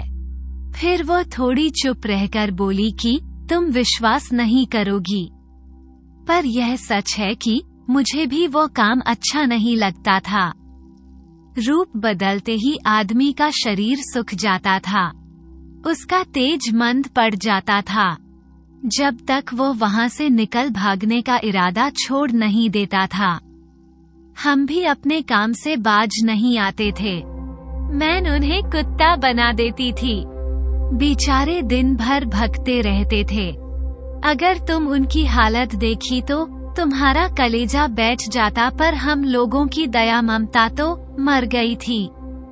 मुझे खुशी है कि उसे घिनौना धंधे से मेरा पिंड छूट गया। राजकुमार धीरे धीरे कोई गीत गुनगुना रहा था। पद्मिनी ध्यान से सुनाने लगी। बड़े आनंद से यात्रा आगे बढ़ती रही। सूर्य के पर भी उनके साथ चलते रहे। रास्ते में उन्हें जलाशय मिला, जिसके निर्मल जल में पक्षी कलोल कर रहे थे। दोपहर हो चुकी थी। राजकुमार ने घोड़े को रोक दिया। बोला कि आगे तो घना जंगल आएगा, हम लोग यहीं पर भोजन कर लें और थोड़ा विश्राम कर लें। एक छायाकार वृक्ष के नीचे उन्होंने डेरा डाला। भोजन किया, पर पक्षियों के प्रमोद ने उन्हें आराम नहीं करने दिया। वे आगे बढ़ चले। राजकुमार का अनुमान था कि वे दिन ढलने तक जंगल को पार कर लेंगे। कुछ ही कदम चलने पर जंगल शुरू हो गया। जाते समय वहाँ के घर अंधियारे में हाथ को हाथ नहीं सूझता था। दम घुट था, पर इस समय तो उनके पास प्रकाश की अद्भुत किरण थी। पद्मिनी ने ऐसा दृश्य पहले कभी नहीं देखा था, पर वो उससे भयभीत नहीं हुई। राजकुमार जी इस गीत को गा रहा था। उसकी पहले दो कड़ियों को अपने कोमल स्वर से दोहराती राही प्यार से बढ़कर जगत में और क्या है का नाता न हो तो जिंदगी का अर्थ क्या है, अब उसे सुनने की बड़ी राजकुमार की थी। उसका रोम रोम पुलकित होता रहा। व्यक्ति का सबसे बड़ा बाल आत्मबल होता है, वो उसमें भरपूर था। राजकुमार को ज्यादा आया कि जाते समय उन्हें इस जंगल में एक बैग मिला था, जिसे उसके साथी ने बिजली की गति से घोड़े से कूदकर काम तमाम कर दिया था। पर उसने वो घटना जानबूझकर पद्मिनी को सुनाई नहीं। सूखा धरती पर पड़े पत्तों से जब घोड़े की टेप टकराती थी, तब ऐसा लगता था कि कोई खूंखार जानवर आया। पर उसे दिन एक छोटा जानवर भी उन्हें नहीं मिला। पद्मिनी को पता था कि शेर, चीते, भेड़िए, जंगली सुअर घने वनों में बड़े आनंद से रहते हैं। उसकी इच्छा ऐसे जानवरों को देखने की थी, पर एक भी जानवर नहीं आया। पद्मिनी को बड़ी निराशा हुई। जंगल पार हुआ दिन ढलने को था। राजकुमार को अभी अपना एक और वचन पूरा करना था। वो भाग अधिक दूर नहीं था। वे लोग तेजी से आगे बढ़ते रहे। पद्मिनी को राजकुमार ने उसे रात की दास्तान बड़े रस पूर्वक सुना दी थी। पद्मिनी का मन वहां पहुंचने को बड़ा आतुर हो रहा था। थोड़ा आगे बढ़ने पर उन्हें बाग का विशाल फाटक दिखाई देने लगा। राजकुमार ने संकेत से पद्मिनी को बता दिया कि यही वह बैग है। टिक पहले की तरह खुला था। उनके अंदर घुसते ही बंद हो गया। पर आज राजकुमार को पिछली बार की तरह पेड़ पर छिपकर नहीं बैठना पड़ा। वे सब मजे में खड़े खड़े परियों के नजारे देखते रहे।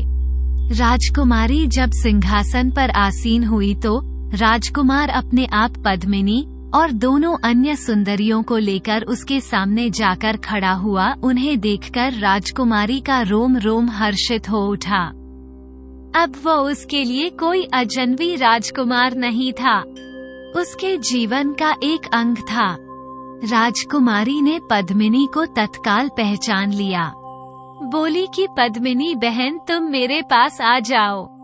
इतना कहकर वो सिंहासन से उठी और बड़े प्यार से हाथ पकड़कर उसने उसे अपने पास बिठा लिया।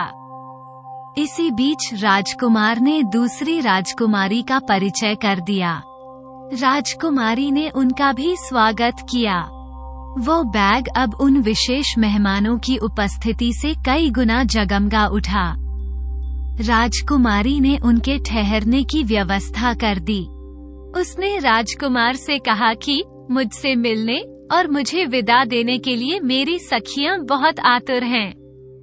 कल वे सब जहां इकट्ठी होंगी। परसों हम लोग जहां से प्रस्थान करेंगे। राजकुमार ने बड़ी प्रसन्नता से इस प्रस्ताव को स्वीकार कर लिया। अगले दिन उसे बाग की शोभा देखते ही बनती थी। दूरपास की छोटी बड़ी सारी परियां वहां इकट्ठी हो गई। उन्हें देखकर लगता था कि इंद्रलोक धरती पर उतर आया है। सबके हृदय मन से भरे थे। राजकुमार ने सबका मन मोह लिया था। पद्मिनी ने तो जैसे सब पर जादू कर दिया था। उसके सुंदर एक को देखकर परियों की गर्दन नीची हो गई थी। पद्मिनी उनके बीच आमोद भारी मुद्रा में घूम रही थी। उसके जीवन में अब पूरी तरह नया मोड़ आ गया था। वह रात और अगला दिन उनके बड़े आनंद से बीटा परियों की राजकुमारी का विशाल परिवार वहां जमा हो गया था। उन्होंने मेहमानों को नाना प्रकार के मूल्यवान उपहार दिए। राजकुमारी के माता पिता भी आ गए। वे जिस लोक के स्वामी थे वहां की प्रजा भी अपनी प्यारी राजकुमारी को विदा देने उमड़ पड़ी। जिसने उसे समारोह को देखा धन्य हो गया। तीसरे दिन उन्होंने वहां से विदा ली। राजकुमारी के पिता ने विदाई के समय राजकुमार को आंख में भर लिया। उनकी आंखों से कई बूंदें टपक पड़ी। ममता के बाल माठ लोग की छाती नहीं है। ब्रह्मांड के सभी लोगों में मोह ममता के सागर लहराते हैं। सच ये है कि बिना प्यार ममता के कोई रह नहीं सकता। अब उन लोगों ने राजगढ़ की ओर प्रस्थान किया। जब राजकुमार वजीर के लड़के के साथ वहां से चला था तब उसकी मां तरह तरह की आशंकाओं से भरा था। सिंगल द्वीप का जो चित्र उसके सामने आया था वह किसी भी साहसी के दिल को डाला सकता था, किंतु राजकुमार तो प्रतिज्ञाबद्ध था। उसे वहां जाना और पद्मिनी को प्राप्त करना था। उसने अपना हौसला बनाए रखा। फिर भी उसके मन के एक कोने में थोड़ा दर्शिपा था।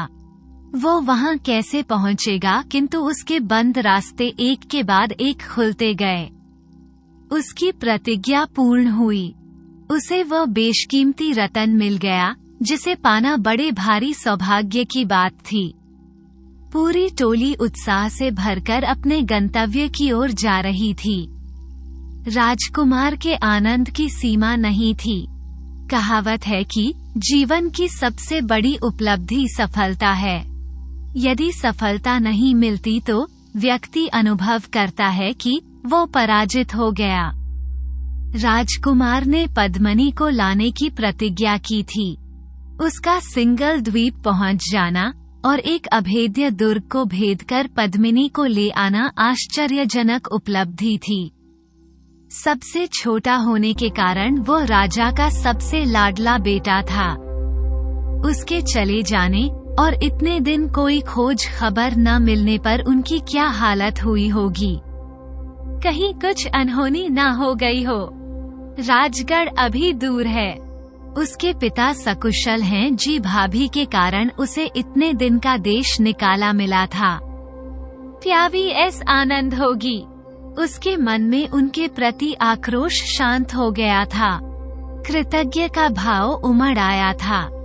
आखिर उन्हीं के उपालंब से उसे पद्मिनी जैसी गुणवती और रूपमती नारी रतन का उपहार मिला।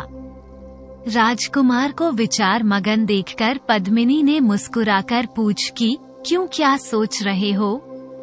आप तो तुम्हारा मन चाहा हो गया, सपना साकार हो गया। कोई हैरानी है क्या? राजकुमार अपने में लौट आया, बोला कि पद्मा ने, अब मुझे कोई हैरानी नहीं है। आदमी के सामने विषाद हो जहाँ हर्ष वो विचारों में डूब जाता है। मेरा मन भी पिता के लंबे विषयों की कल्पना से कुछ दुखी हो उठा था, पर अब तो मेरे अंदर आनंद का सागर लहरा रहा है। तुम मिल गई, मैं धन्य हो गया। पद्मिनी राजकुमार के अंदर से निकले उद्गारों को सुनकर भी वार हो उठी। बोली कि माता पिता की जात तो मुझे भी विस्तार रही है, किंतु जो सौभाग्य मुझे मिला है उसे नाश रहूं तो मुझे बड़ा कृतज्ञ कौन होगा। कहते कहते पद्मिनी की आंखें चमक उठी, चेहरा आवा मंदिर हो गया। उसके भावों को उतारकर राजकुमार अभिभूत हो गया। बोला कि पद्मिनी, तुमसे कहीं अधिक भाग्य की सराहना मुझे करनी चाहिए। तुम्हें कोई भी राजकुमार मिल सकता था, पर पद्मिनी तो हर किसी के भाग्य में नहीं बांधी थी। राजकुमार और पद्मिनी दोनों ही अब सब प्रकार के बाहर से मुक्त हो गए थे। उनके सामने अब भावी जीवन के मधुर सपने थे। चलते चलते उन्हें एक विशाल सरोवर मिल जाते समय राजकुमार इतना चिंतित था कि उसका ध्यान उसे या नहीं था, पर अब उसके मन की दशा भी थी। सरोवर में पक्षी क्रीड़ा कर रहे थे और नाना बारान के कमल खेले थे। पास ही एक सुंदर बाग था। राजकुमार ने कहा कि हम लोग थोड़ी देर जहाँ ठहर जाएं। सरोवर में स्नान कर लें और थोड़ा खा पी लेने तरोताजा होकर राजगढ़ पहुँचेंगे तो हमारा आनंद और बढ़ जाएगा। राजकुमार के इस प्रस्ताव को पद्मिनी ने ही नहीं, सबने स्वीकार किया और वे वहां रुक गए। सरोवर में जब स्नान किया तो पक्षी भी उनके भाग्य पर ईर्ष्या करो उठ कमल के फूलों की चमक और बढ़ गई और सरोवर तो जैसे धन्य हो गया। ऐसा सौभाग्य तो उसे पहले कभी नहीं मिला था। स्नान करके उन सब ने मिलकर खाना खाया। उनके आमोद प्रमोद में वहां के पशु पक्षी भी शामिल हो गए। पद्मिनी ने अपने हाथ से उन्हें खिलाया। सूर्य सर पर आ गया था। थोड़ी देर आराम करके वे आगे बढ़ चले। राजकुमार ने कहा कि दिन शिवन से पहले हमें राजगढ़ पहुंच जाना चाहिए। रास्ते के खेत खलिहान कभी कभी उनका ध्यान खींच लेते थे। कभी कभी उड़ते हुए पक्षी उनके पास से गुजर जाते थे। एक जगह झाड़ियां से गिरे मैदान में हिरण और उनके श्रावक उछल कूद करते दिखे। पद्मिनी को वे बड़े अच्छे लगे। उसने राजकुमार से कहा कि एक हिरण को हम साथ क्यों ना ले, चले देखो कितने आकर्षक हैं। राजकुमार ने हंसकर कहा कि नहीं, मैं ऐसा नहीं करूँगा। मुझे अपनी सीता कोनी नहीं है। पद्मिनी हंस पड़ी। वो सीता हरण की कहानी कभी पहले सुन चुकी थी। बोली कि नहीं, वो तो मैं नहीं चाहूंगी। कितनी साधना के बाद तो हम लोग मिल पाए हैं। थोड़ी देर में राजगढ़ की सीमा आ गई। सब रोमांचित हो उठे। वहां पर स्वयं राजा उपस्थित थे। सारी प्रजा उपस्थित थी। उन्होंने सारी टोली का स्वागत किया। पिता पुत्र का जब मिलन हुआ तो हमारे खुशी के उनकी आंखों से आंसू निकल पड़े। राजा को अपना खोया बेटा मिल गया था और बेटे को उसे पर प्यार बरसाते पिता गाजे बाजे के साथ सबने नगर में प्रवेश किया। सजी धजी नगरी बाहें फैलाकर उनका अभिवादन कर रही थी। मकान की सातों और सज्जनों पर खड़ी स्त्रियों और बच्चे उन पर फूलों की वर्षा कर रहे थे। महल में रानियां उनकी आरती उतारने के लिए आतुर हो रही थी। बड़े उल्लास से राजकुमार ने अपनी बगदाताओं के साथ महल में पर रखा। आरती के मंद मंद प्रकाश और आजू की महक से महल की शोभा में 4 चांद लग गए। थोड़ी देर में राज दरबार खचाखच भर गया। प्रजा भी अपने राजसी मेहमानों का स्वागत करना चाहती थी। राजकुमार जब चारों राजकुमारी के साथ वहां आया तो प्रजा ने अपने प्यार दुलार से उन्हें सराबोर कर दिया। छोटे राजकुमार के बिना जो राज दरबार सुना पड़ा था। फिर जगमगा उठा राज दरबार में राजकुमार तथा राजकुमारी का भव्य स्वागत हुआ। राजकुमार के जगमग करते महल को देखकर सारी राजकुमारी को अपने अपने महल कृष्णा भर के लिए ज्यादा आए जिन्हें वे पीछे छोड़ आई थी। तभी उन्हें दहन आया कि अब उन महलों से उनका सरोकार क्या है। वे अब राजकुमार से रिश्ता जुड़ जाने पर प्राय हो गए हैं। छोटी भाभी को राजकुमार के सामने आने में थोड़ा संकोच हो रहा था। मिलने जुलने से अवकाश मिलने पर राजकुमार स्वयं भाभी के कक्ष में गया और उनके पैर छूकर आशीर्वाद मांगा। दोनों की आंखें बहने लगी। भाभी कुछ कहें कि उससे पहले राजकुमार ने कहा कि भाभी मैं तुम्हारा एहसान कभी नहीं भूल सकूंगा। यदि तुमने मुझे उलाहना ना दिया होता तो ये हीरे सी राजकुमारियां कैसे मिलती हैं? भाभी के मुंह से बस यही निकला कि तुमने पद्मिनी को लाकर महल को जगमगा दिया है। शुभ मुहूर्त देखकर राजकुमार के विवाह की तैयारी की गई। बड़ी धूमधाम से विवाह हुआ। राजकुमार को एक से बढ़कर एक राजकुमारियां मिल गई। अगर आपको ये कहानी अच्छी लगी हो तो वीडियो को लाइक करें, चैनल को सब्सक्राइब करें। वीडियो को अंत तक देखने के लिए आपका बहुत बहुत धन्यवाद।